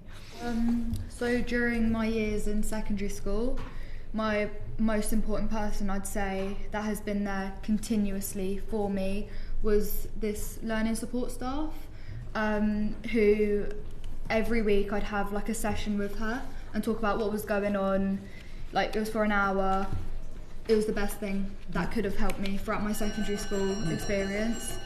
When I left secondary, like, my worry began, like, oh, who have I got to speak to? But luckily, I had my friends that I bonded with during college. My most important person right now, in terms of like helping me through my adult sort of years, like as I near 21, 25, whatever the age is probably my personal advisor. She speaks to me directly. She doesn't like patronise me like I'm still a child. She tells me she was there since I was probably 16 or 17, helping me throughout when I transitioned to 18, what that would look like in terms of staying put. But before the staying put thing, we had this whole supported lodgings like accommodation sort of thing that we were talking about, but she sort of helped me through the supported accommodation thing, and then the staying put agreement, as well as universal credits. She helped me throughout all of that, and she's probably my most important person right now for me. Not so much as a professional, but my foster mum. I have very complex mental health, and when I was in foster care, when I was living with my foster mum, it impacted me a lot, and my social worker let me down, saying she was going to help support me, go to my GP, be under the mental health team, but she didn't. And so my foster mum was like, enough's enough, but I'm doing this with you, I'm doing this for you. And she actually took the time to come with me to my mental health appointments, took me to the hospital when I was having a mental breakdown, and I stayed in the hospital for a bit because of that. She researched and learned mental health coping mechanisms for me, which I still use to this day. And she was always fighting by my side when it came to professionals, when they kept letting me down, when they weren't doing the job. She was there fighting, saying, why are you not doing your job? Why do you keep letting Jake down? Why are you not doing this? Why are you not doing that? And as a care leaver, most recently, my personal advisor, she's just left, which I was a bit gutted about, but she was always there coming with me to my mental health appointments. When I was homeless, and the council was putting me here, there and everywhere, she was helping me through that. Especially during that time, my mental health was really bad, to the point where I thought I was going to have to section myself. And I was nearly fired from my job because I kept getting moved around. I was in Morecambe, they were going to put me in Blackpool, Wigan. I worked in Leyland. Well, I did at the time. And if it wasn't for her always checking up on me, or Bernardo's has always been a big part in terms of professional. They've always been there, they've always supported me. I've been a part of Bernardo's for nearly 13 years. I wouldn't do that if they weren't great. But yeah. Thank you. Louise? I think for me it's I've had various different people in my life, like positive people who've helped me, like mentors, people who were like social workers, or people who weren't like volunteers. So I had a volunteer from the first time from when I was 11. So a month after I went into care, I had a volunteer, independent visitor, and she volunteered her own time to support a young person in care and just to kind of be there for them. And I've had her ever since, even when I had passed 18. And for me, it was like having that one person who was external to everything, who just cared about me, who just wanted to see if I was okay and see me and hear me, meant the world to me. I felt seen, I felt heard, hence why she's still in my life now as an adult. It made a world of a difference. When I was struggling to communicate with my foster carers and my social workers, or I was being bullied at school, I was able to come to her, and she was also able to speak on my behalf. It's so important that young person, especially that we have someone for us who it's not just a job, it's because they genuinely care and they want to, and our well-being is so important, but unfortunately a lot of the time it's not taken into consideration. We all need somebody, even as adults, regardless. And so because of her, she's made my life a world of a difference, and I'm so grateful for her. So So during my and after my time in care, I've had 8 social worker and PAs, and that's between the age of 16, 17 and 25, and I think that's quite a common scenario. As a looked after child, I can't remember a social worker or a PA that I feel like I had a connection with, or that I felt like was in my corner and fighting for what was best for me, things that were in my best interests. As a care leaver, I had a couple of PAs who and honestly, I really don't want to get emotional, but one in particular has been was really fundamental in a part of my life that was really difficult to navigate. And I think sometimes it's hard for people to conceptualize what that looks like, why someone is meaningful and important. And for me, that was things like being taken for a coffee when we meet or going for a walk instead of me having to go to these really dingy offices because they didn't have enough time. And that was... I found that often social workers, PAs, professionals made a lot of time for me, but I don't feel like that was because they wanted to, but because they felt the need to, because my risk was high, but also because I was invested in education and they really wanted to see me succeed, but also because I was really personable when I was younger, because I wanted to form attachments and have positive relationships with safe adults. I feel that the workforce well-being is a huge issue.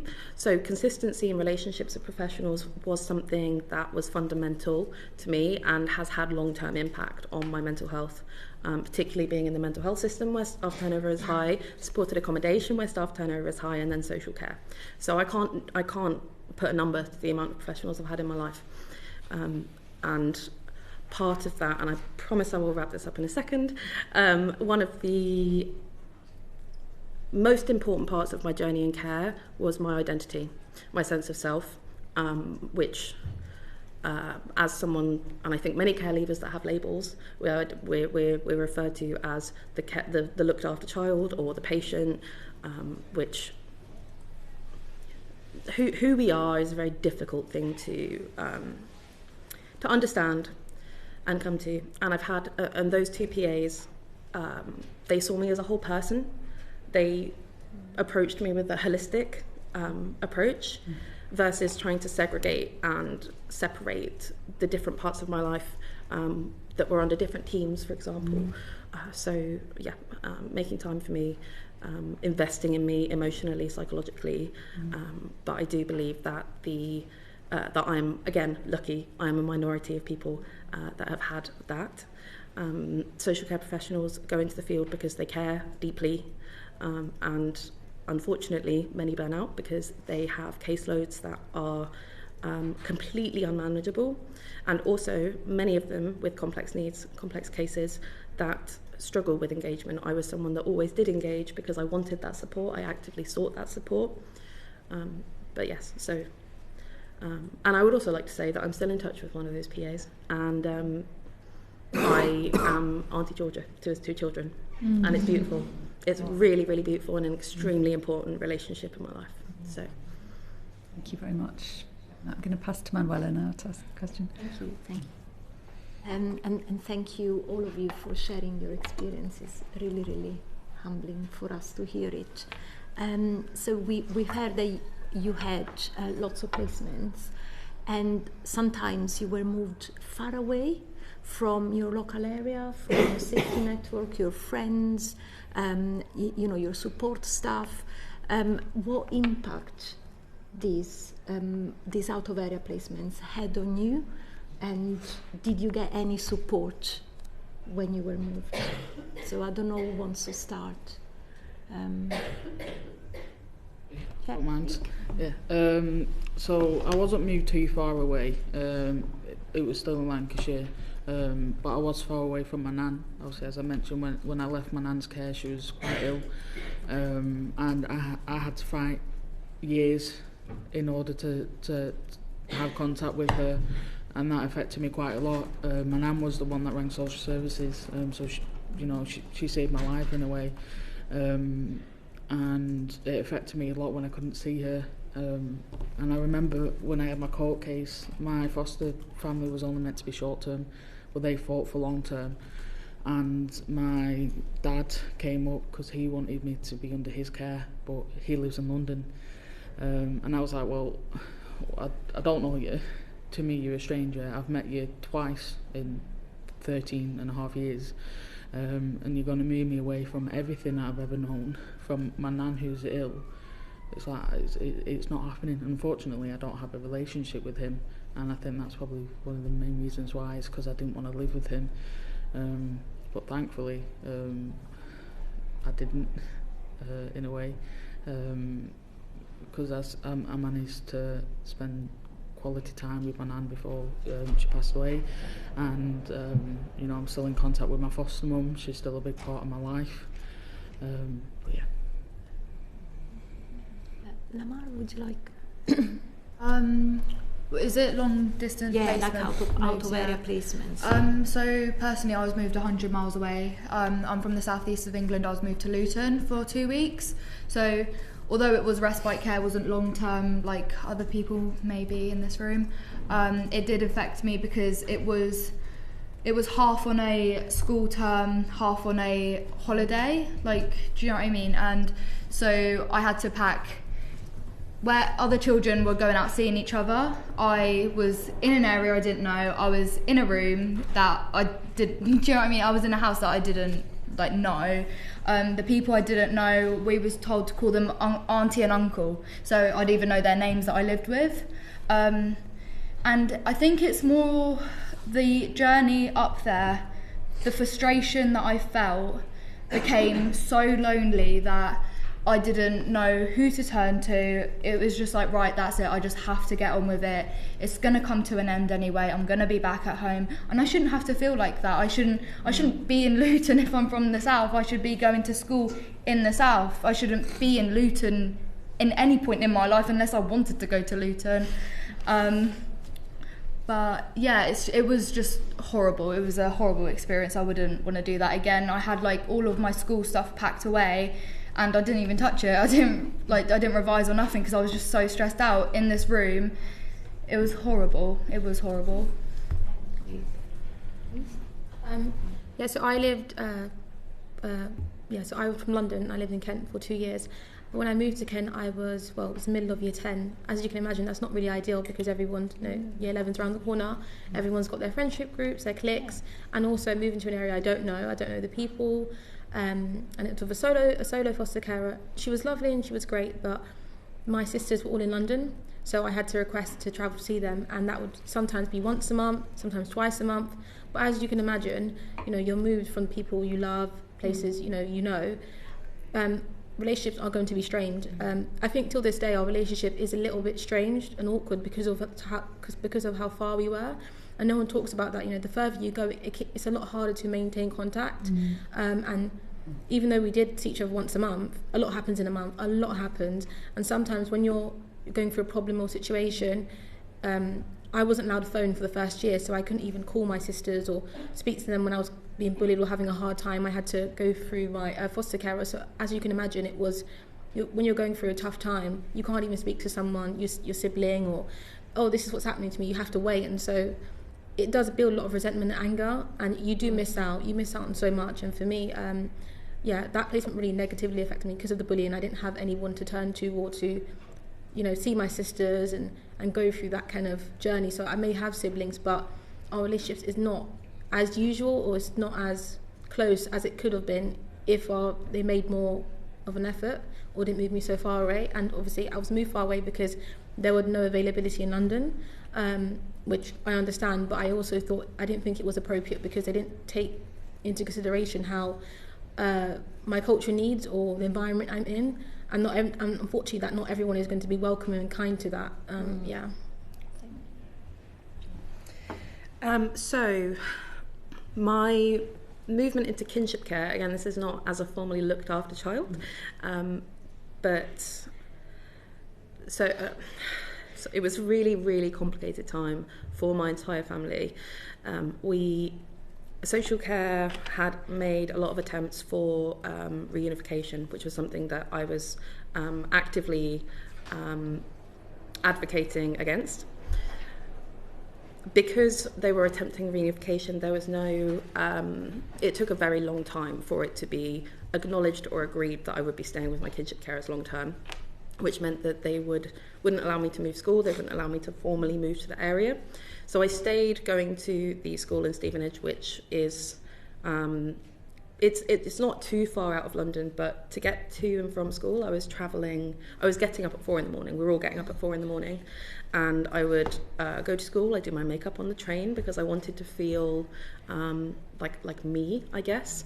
And then I would do my homework on the train back. And I often didn't get on my train. Got on the wrong train because I was going from King's Cross. As a 14, 15-year-old, I was taking national public transport, national train service. And I'd often get on the wrong train. A couple of times I ended up in York. One time I ended up in Leeds because that was the first stop of that long distance train that was going up to Inverness or something.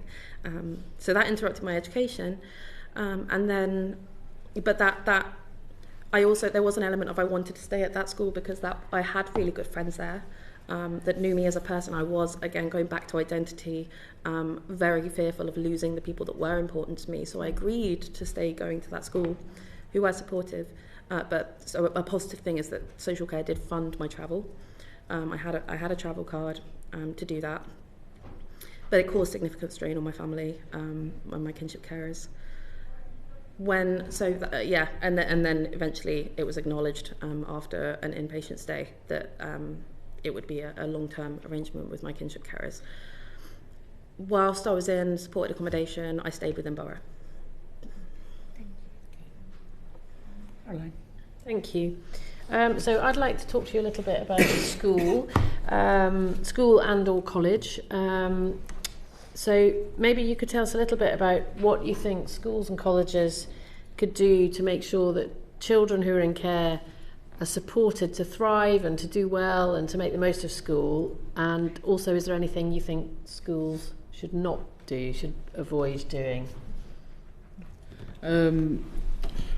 I personally felt like I wasn't really supported too much in school in terms of teacher-wise. Pastoral care, I had a deputy head teacher. She was great. She was very supportive. But in terms of education-wise, I was treated differently by my teachers for the pure fact that I was a looked-after child, and I feel like that shouldn't happen. No child should have to feel excluded or different just because of the situation that they're in. I was heavily bullied by my peers, mainly for the fact that I was a looked-after child. I was one of 2 or 3 that was well known in the year that was a looked after child, as well as being a victim of hate crimes by my peers as well. And I didn't really get much support with that either. The teachers just kind of brushed it under the carpet and was like, well, it happens. And I think some of my teachers didn't like the fact that I missed lessons when I had like child looked after reviews or mental health appointments, counselling appointments. They always hated that, and they was like, oh, is it because you're looked after? And it's like, well, it shouldn't happen. It shouldn't be like that. And so it sounds like it's a sort of lack of understanding of your circumstances and what your life was like, and expecting you to be the same as every other child. Yeah, and then they made it a point to basically blame it on me being a looked after child. And it got to about year 10, and I just sort of gave up, and I was like, what's the point? I didn't really revise. I started messing around more in lessons, not listening. I thought, well, if you're going to treat me different, then I'm going to act different. But then my foster mum sort of got me back on track. In terms of college, I dropped out of college again. I felt like the support wasn't there.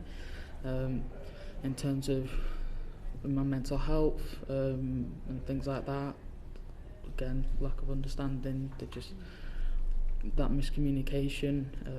Your foster mum sounds like a really amazing woman. She is, she really is. She saved my life more times. But yeah. Louise, do you want to tell us about school? What worked for you? What could school have done better? Well, throughout my childhood I was bullied, just with different aspects, but bullied. And so I always kept my head down. I didn't want people to see me. I wanted to be quiet and just be left alone, which actually made it worse. So because of that, teachers were like, oh, she's fine, she doesn't cause any problems, just leave her alone. Especially being care experienced, when I went into foster care, they were like, oh, she's not a problem, we'll just leave her, she's fine. But actually, I think that's where they went wrong.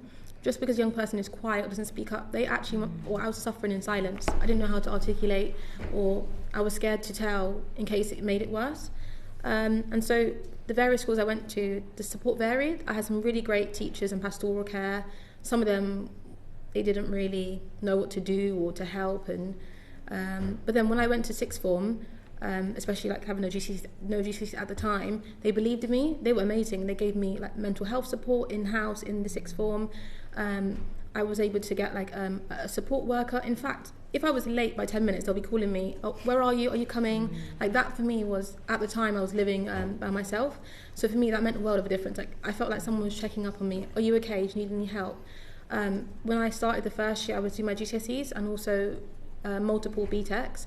And in the second year, they said, actually, how about we drop one A level, just because we know, you live by yourself, you're on your own. In fact, they supported me so much, and so when I told them that I had to drop out because I had to work, because I was in support accommodation and I couldn't afford not to work, they really tried their hardest to help me stay and continue. So stuff like that is like checking in on the young person, making sure they're okay. I mean, you don't realise how much that makes a difference when you've got nobody, making sure, are you getting home safe? Are you okay? What do you need? Do you need support? Like, for me, like, they were amazing, and I'm so grateful for them, and yeah. Great, thank you. Lamar? What was the question? So the question was just about school. What do you think supported you when you were at school, and what do you think school could have done better? So throughout school, I was like one of the lucky few. I think school was fine for me with the support they gave me. I think because of where I had the regular, like once a week sort of check-in, twice a week if like I went up to them and was like, can we have another session? Like that was all fine. When I went into college, I think there's like a very misunderstanding with growing older and like especially with attendance. So a lot of the time I wasn't in college because I had to move placements from in first year to second year. I was moving placements. All of my stuff were in bin bags and boxes. All of my school stuff were in bin bags and boxes. I couldn't get any of my college stuff to bring it in. I remember walking into my law lesson and then my law teacher going, Lamar, where's your work? Lamar, where's your work? And I literally have gone up to another member of staff, my support like staff at college, and I've said to him, could you tell all my teachers that I've got nothing on me? They're all packed away. And then I went into this lesson and started screaming at me about my work. It's this miscommunication with all these teachers, with all these adults that need to speak with each other before having a go at me, who is still a young child in care. I think like my attendance was just really harshly picked on, and I think I left college with about 70% attendance and I managed to get 3 Bs, and that was purely because of my own hard work. But yeah, there just needs to be a bit more understanding about the young person's like area, what's going on in their personal lives, and just how they empathise with them. So, yeah. Thank you. Georgia? So I have a lot of positives actually about my experience with education, which I suppose is, again, one of the reasons I feel lucky. My primary school education was, I say that I have positives, this was less so. But because of a scenario as a young child when we had to move locations, I was essentially forced to move to a religious school by the state, which had, and this is as a young child, this is a 7-8-year-old, and that was actively against my wishes, which I was able to communicate as a 7-8-year-old, which I think is, I'm someone that is, or for the most part has been able to communicate my wishes. There are many that don't or can't. I was really severely bullied at that school. I wasn't a looked after child, but we're known to social services. I wasn't a looked after child, and the school did not pick up or report on very clear and obvious signs of difficulties that we were experiencing, my siblings and I have a distinct recollection of mouthing the words of prayer in lessons because I didn't believe in it. I felt like it was wrong, and this is an 8-year-old, 7-8-year-old. I was mouthing the words of prayer and I was getting in trouble for it. And so that experience of being forced to go to a religious school against my wishes was very difficult. In secondary education, I I had an affinity towards education, and I have been told that was a trauma response, because it was somewhere that if I worked hard and got a piece of paper that said you did well, I'd get support and validation, so I did well in school, and I stayed. I did every extracurricular activity. I was like a senior ambassador at school, and all of those kind of things, and that was because I didn't want to go home. It was a safe place, and I had good relationships with teachers because they were safe adults, and that set me up really well for education in general. And then as I entered the care system formally, I mentioned before that I was in and out of psychiatric hospital as a teenager.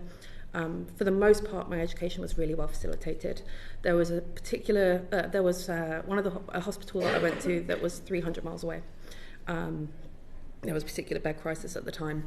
It was 300 miles away, and they were sending stuff down in the post. My pastoral team from the school were sending things down at the post to me because they knew that the education available at the hospital was not enough. And then I was transferred to somewhere more locally, and my pastoral team at school came to visit me on maybe a fortnightly basis to sit and go through work with me, which was amazing. And the hospital also had a fantastic education team. There was like a dedicated and really well facilitated classroom. I sat my GCSEs when I was in hospital, and my school, my state school, made a lot of accommodations for me to be able to take exams on site at school if I wanted to, if I felt able to, but I also was able to sit them in hospital if I felt able to. Throughout college, moving throughout so many times during college, I would, like Lamar, everything was in bin bags, boxes, laundry bags, and because I had many possessions, and that was because I collected things, and I attached a lot of meaning to them because they reminded me who I was. And I think that's something a lot of care experienced young people do. But it meant that moving was extremely inconvenient, shall we say. So that interrupted my education, and also having been in hospital, having moved between locations, like geographically, but then within the borough, meant that I had to resit a year of my GCSEs, and that was mainly because I had moved in the middle of the academic year, and they didn't have the same GCSEs. So I wasn't facilitated to go in the middle of the academic year, which meant that I was then, my whole peer group were a year younger than me, which doesn't seem like a big deal, but when you're 16 it is. But college, in general, I was doing my A-levels and I achieved really highly in them, but again, because I threw myself into education, I saw it as my way out. I also had one final thing, sorry. My PAs were really heavily involved with my education, which is fantastic. I also had school my pastoral team would come to LAC reviews, which was really important to me, and they really did a lot of things to meet my needs, and they worked with my family also, and so yes, there's lots of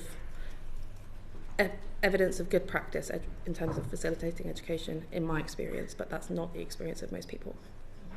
So you know where we are, so I've got two more members who would like to ask you questions, and then we'll wrap up. We are running a little bit over time, but this is really important, so I'm going to allow it to do that, and that's absolutely fine.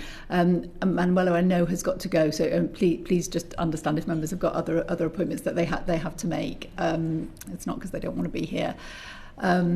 And so I'm going to pass to Mark now to pick up questioning. Thank you. Brilliant. Thank you very much, Chair. And in the interests of time, I'm going to ask you several questions at once. I'll repeat any of them if you want me to. You don't even need to answer them all, just answer the parts that are most important to you, most prevalent to you. So what was your experiences of actually leaving care? What was the support like, specifically around housing and finance? And did any of you have what's called a personal advisor? And if you did, how useful or not useful were they? Very happy to start with anyone. Start with Georgia, if that's okay. Yes. My experience of living in care, it was somewhat cushioned by the fact that I lived in supported accommodation. So I didn't drop off of the care cliff in the sense that many people who are in foster or residential services do. Many people are kicked out on their 18th birthday, morning of their 18th birthday. Very poor transition. But yeah, mine was kind of buffered. However, the communication between different agencies in my life dropped off massively because there was no legal responsibility of the state for my care from the state. So not having LAC reviews, not having mandatory attendance of many professionals and services in my life meant that things got much more complicated. My experience in terms of accommodation, I mentioned earlier on about moving so many times in supported accommodation and steps to independence issues. One of the aspects around housing and finances was having to pay service charge. And as soon as you're hitting 18, you are applying for housing benefit. At the time, universal credit for me wasn't in practice. So applying for 3 or 4 different types of benefit. It was housing benefit, it was personal independence payment, income support. Applying for all of those during my A-levels was extremely stressful. And as it is for anyone, it's a really difficult experience to go through. I had a lot of support from my PA. He came to the job centre with me. He knew people at the local job centre because he'd supported other care experienced people to go. I also had support from my the workers at the support workers at my accommodation. Financially, it was very difficult. The reason I was on these benefits was because I was in education still. So I had I felt a lot of shame around being on benefits. Because I was in education. It wasn't because I wasn't. It wasn't because I was lazy. It wasn't because of the stigma. It was because of the societal stigma around relying on the state. It had a big emotional impact. In terms of further, housing, leaving the sort of supported, state-run housing. I had to choose between staying in Camden and going and applying for council housing or going to university. I could have stayed. I got into universities in London, but I realised fairly early on that if I had the opportunity to move out of Camden, I would, because I had so many traumatic memories there, and there were so many people in Camden from my past that made it very difficult to be in the area. So moving to university, I decided to essentially sacrifice my right to social housing, and that has a lot of consequences that I couldn't really foresee. One of them, so I'm now trapped in private renting. I also wanted the student experience. I wanted to live in halls, and I wanted to live in a house with my peers, and that was really important to me because I wanted to feel normal. But yeah, now I'm trapped in private renting, which is not just a financial issue, but it's a housing security issue, like emotionally. I could be moved out at any time. If I can't afford to live independent just by myself, so I have a flatmate. If they decide to move at any time, my housing is insecure like that. So, yes. In relation to that, I would welcome the local area connection test for care leavers to be exempt from the local area connection test. Brilliant, thank you. We'll go to Jake next, if that's okay. Yeah, sorry, could you repeat the question? Of course, yeah. So what's your experience of leaving care? What sort of support did you receive? And I'm talking specifically about financial support or housing support. And then did you have a personal advisor? And if so, were they useful? I had several personal advisors. Yeah. My first one, as I mentioned before, she didn't really communicate with me. She didn't really build the relationship up with me. She was meant to help me apply for universal credit when I was in supported accommodation, and didn't tell me that the leaving care allowance would stop on my 18th birthday, so I went several weeks without any money, and I was using food banks and having to borrow money to pay for electric and things like that. Whereas I had other young people who had this person as a PA, and she was taking them out. She was giving them like the pay point for the care leave allowance even after their 18th birthday, and she saw them a lot more, and it's like, well, why would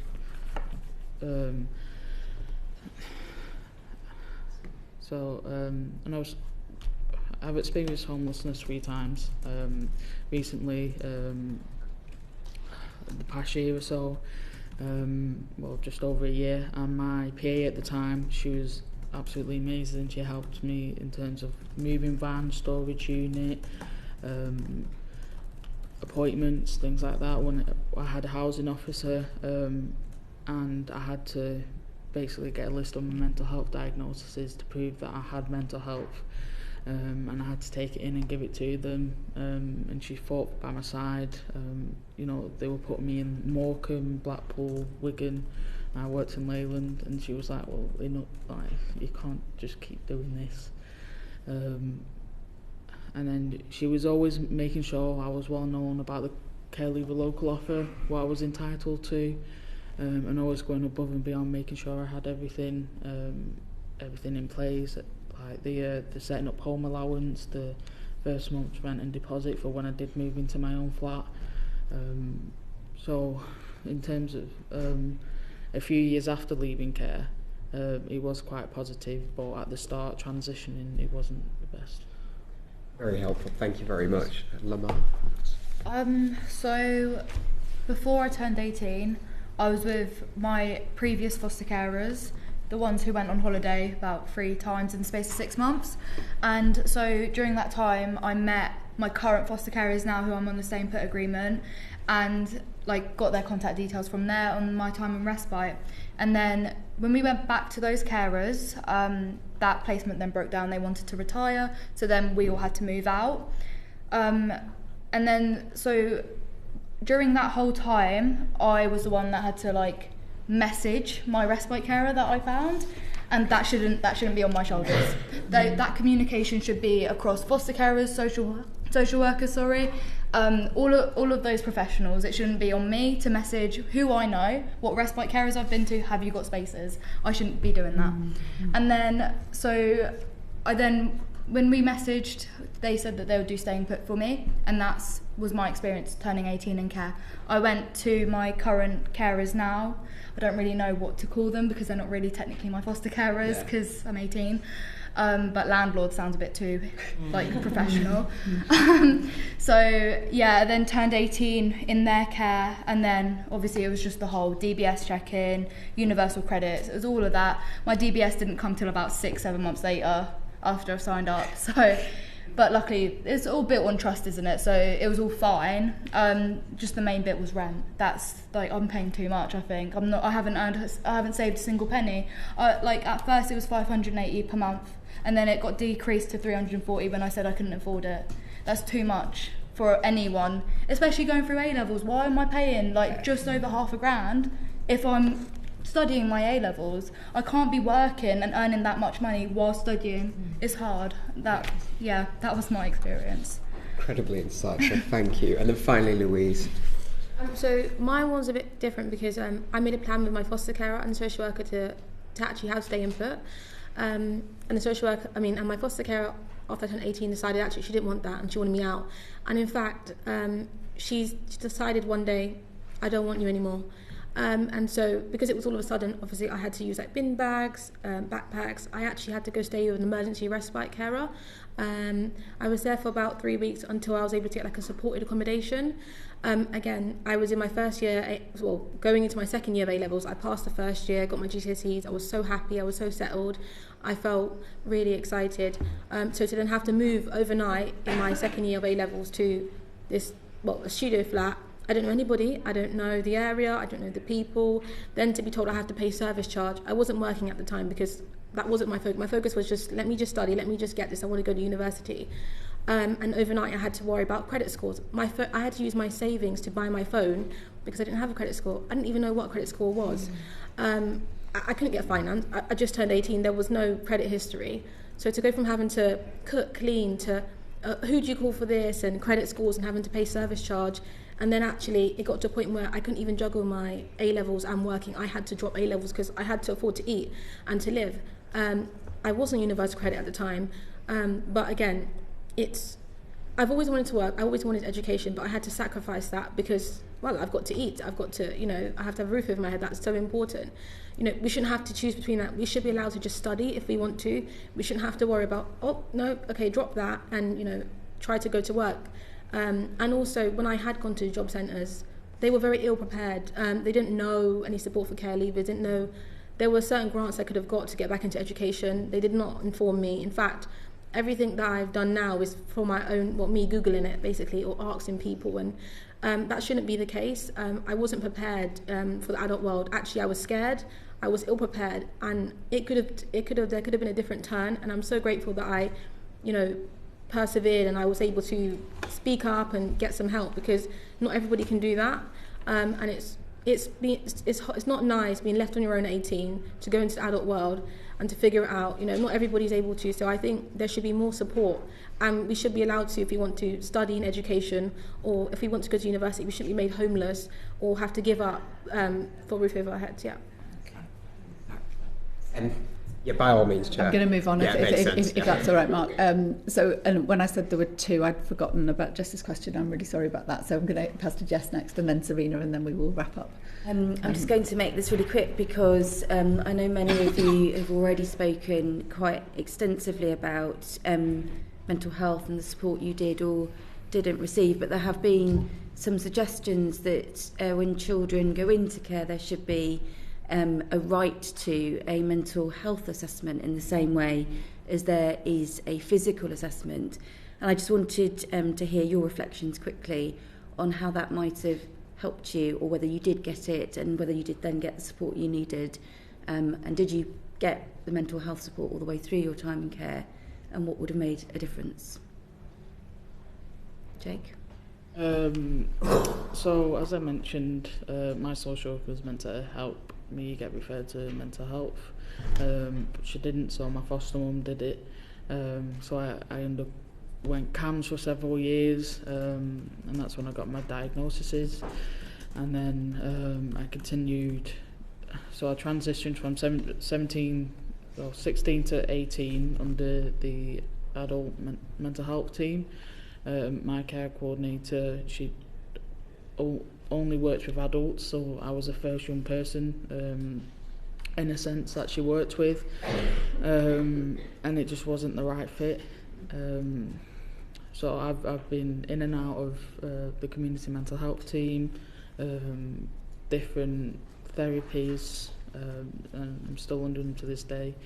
And I feel like even though the professionals, they can be quite good, I just don't think there's much knowledge around care experience, young people, in terms of the trauma that they go through and how to sort of help them. I lost a good friend of mine in 2017 due to mental health. She was under the care system as well, and I feel like a lot of young people slip through the cracks just because of the fact that there's not much support there, or they don't know how to access the right support. You can undergo CAMS and they might suggest this and that, but it might not be right for you. As a young person, you might not know what's right for you. And the same as you're transitioning from a young person to a care leaver, you still don't know what's right for you sometimes. As I've mentioned, I've gone through different therapies, talking therapies, sessions, being in hospitals, and some of them haven't worked, and I'm still figuring out to this day what's going to work for me. But yeah, I feel like there should be a difference. Well, I think so. Growing up, it was only physical assessments. We didn't have like mental health check-ins at all. So as stated before, I was 10 when I went into care, and I had nothing really explained to me. It was just off in this taxi, and then just, here's the new people, really. And then I just sort of had to figure out what was going on in my life. I had no one to explain to me what was going on in my life when I was a child, who couldn't comprehend a bigger change as what was happening. Like, I was wondering, oh, where are my brothers? Where are they? I didn't know where they were. I think if my mental health was taken more seriously from a young age, like if I had that person to check in with me at least like once every 2 weeks at most, like I'd probably be so much better. Like I wouldn't have mental health problems like growing up. So I do think mental health check-ins are equally, if not more important than physical check-ins for children in care. Thank you so much. Roger. So, mental health. I feel that access to services for looked after children, mental health services, is often, and for most people, determined by levels of risk. So criteria for access to CAMS is determined by risk. So I was under services for all of my time in the care system. However, that doesn't mean that I was in the right mental health services. So as an inpatient in CAMS, I experienced medical abuse over sedation, and a plethora of pretty horrendous things, actually. But also having jumped between so many mental health teams, I think from the time of 13, 14 when I first presented, up until leaving care or leaving my local authority, I'd have been under 8 mental health teams. And I would say that services like, I want to give a shout out actually to the Hive in North London. That's a transition service, so 16 to 25. It's also third sector, and that is like a holistic mental health service. And I would say, especially for young people leaving care, the transition from CAM services to adult mental health services is significant. It is for everyone, but for care leavers alongside the care cliff can be extremely destabilising. So I would say transition services are important. I would also say that looked after children should get fast track assessments. Mandatory assessments, as with physical health, but also if they are referred to CAMS, the wait lists are horrific right now, and I know that's something that's being addressed in other areas of politics. But looked after children should have fast tracks, and also there should be more funding for specialist teams. There are some foster kinship and adoption teams, but they are specialists and only in certain locations. So there should be teams more locally that are accessible to anyone looked after children, but also children in need or relevant children, as was I until I was 17. Finally, Louise. So I went into care when I was 11, but before that I was in short-term respite, just every other weekend, and I actually got therapy through my primary school, when I was in about year 2, and I had that until I went to year 7. But she had to leave because obviously I'm in year 7 now, and I'm no longer I wasn't allowed to have it anymore. Then I was transitioned to CAMS. But again, because I was moved so frequently, we had to start again, a new person, and some therapists, they weren't the right fit, or they wouldn't understand. And also, I think foster carers or professionals working with a young person, they may not understand the young person. So because they're not obviously in the sessions with you, you could be going through something, but we don't want to tell them because maybe we don't feel comfortable enough or to trust them. And I feel like a lot could be explained if they understood that, well, we've experienced some sort of trauma, and it's going to take time. It's not going to go away at night, and actually sometimes before it gets better it could get worse. And no one talks about that. You're not going to be okay if you go into care. There's a reason why you're there, and so it's important that the minute you go into care, every child should have, like you said, an assessment, mandatory, physical and mental, and there should be that on-call support for them and for whoever's looking after the young person to understand them. Because you also need empathy. You're dealing with a child who's experiencing horrific things. The professionals need to be empathetic and caring. If that was their child, they wouldn't want to be treated like that. So why can't we be seen as a child, and that consideration being given to us, especially when we've had to go through some hardships? I think that's really important, that empathetic approach and holistic approach, and it's so important to, from the beginning. Otherwise, if you leave that later on, well, obviously it has more severe consequences. Thank you. Yes, much. Incredibly. Thank you. Serena, for our final question. Okay, so as we close this session, my final question is going to be, firstly, I have to thank you for coming here and sharing your lived experiences. That's really important and really powerful, and we are all very grateful for that. So in terms of everything that you have shared, the real incredible experiences that you've shared, if there was something that you could ask this government to change for children that are currently in care or care leavers, what would that be? Bearing in mind what you have already shared, so this is an opportunity for something that you would request to change. I'm happy for anybody to start, but maybe Lamar, seeing that you're opposite me. Yeah, sibling contact. I think to me that is the most important point. So I've got 5 siblings. I think if there was contact between the siblings and our relationship would be much better. Like I said before, it's not like awkward. It's not strange. Well, it is awkward. Like I haven't got that normal brother-sister relationship that I see many other children have. Like I live with one of my sisters, but when we grew up, we weren't really placed together, and where like we both experienced trauma and we both perceived it sort of differently, we clashed as we grew up. I also do think there needs to be like a mediator, like with the siblings and just one person to sort of speak it all out, just to see, because siblings shouldn't be against each other. We shouldn't. And I just feel like as we grew up, the one sister that I live with now, we were arguing as we grew up, and now we just see each other in the house. We don't really speak much. My other siblings I don't really see as much because they're all still in care, and also I'm placed away from them. It's just hard because I have to sort of remove the blame that I've got against myself because I've chosen not to see my parents. I've sort of like had this whole conflict in my head. Should I just go to contact just to see my siblings? And that for a lot of the time I went to see my dad, even though that took more of a toll on my mental health, just so I could see my brothers, just so I could see my sisters. And yeah, so that would be one thing I could ask the government to change. Thank you, Lamar. Jake? There's quite a few things. But I feel like right person, right support, right place, right time. Yeah. And I know that can be quite difficult to achieve sometimes, but I feel like just one person can make a world of difference to the young person. For me, it's mainly my foster mum.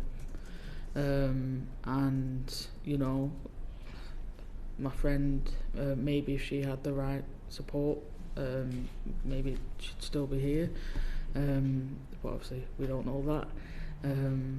And, you know, that can apply to anything. It could be, you know, social worker, mental health, personal advisor, school, college, work.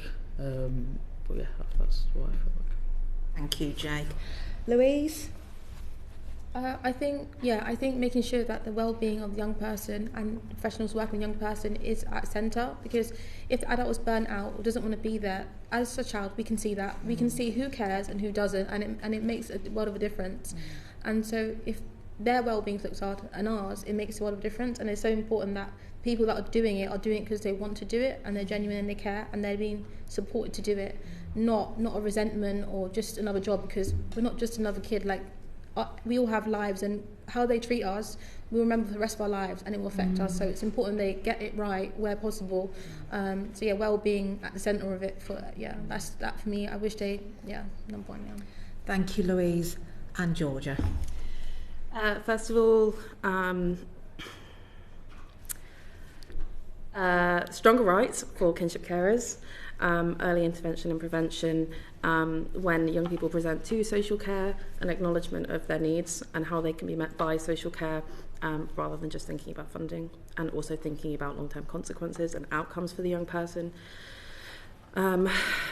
If you want to keep young people in the loving, familial environments with people they have connections with, and who actively want to and care about looking after them, you need to provide them the adequate support in all aspects. I would also say that there needs to be a national offer for care leavers. The postcode lottery is profound, and also things like not knowing what your local offer is, and things being needs assessed, and also having to sacrifice your entitlements to make decisions for your future. So I also, because I went to university, I didn't get to use my leaving care grant to set up home, because everywhere I lived had to be furnished. I also that's for another time, I suppose. So yes, exemption of the local area connection test, so that care leavers can leave their local areas where they experience so much trauma and so many difficult things, giving them some autonomy in their life and how they want their adulthood and independence to look. And lastly, a whole system approach to children's social care. So extension of parental, thank you. Extension of corporate parenting to wider department bodies, governmental bodies, and I would also say being a care leaver being a protected characteristic, because that is an opportunity to provide equity for care experienced young people, because our experience is not just shaped by the people that look after us, but our interaction with all of the systems around us throughout all of our lives, of which there are many, because we're looked after. So there are many, many things, and those are a couple of my priorities. Thank you. Thank you, Georgia. Thank you. Can I say thank you so much to all of you. I know it's not easy to talk about such personal experiences, and particularly such personal experiences that have often been so difficult and that have had such a profound impact on you, and it's been really important to us that you've been able to do that today and to share with us. Our report, it's very important to us as a committee that we put the lived experience of children who've been in the care system and care leavers at the heart of our report, and our report will be better because of the information that you've shared with us today. So we really are very, very grateful to you. It's been an incredibly powerful session. I think it's been very moving for all of us, and we will do our very best to put the information that you've shared with us to good use in making the strongest recommendations that we can to the government. So thank you very much. Thank you. Thank you.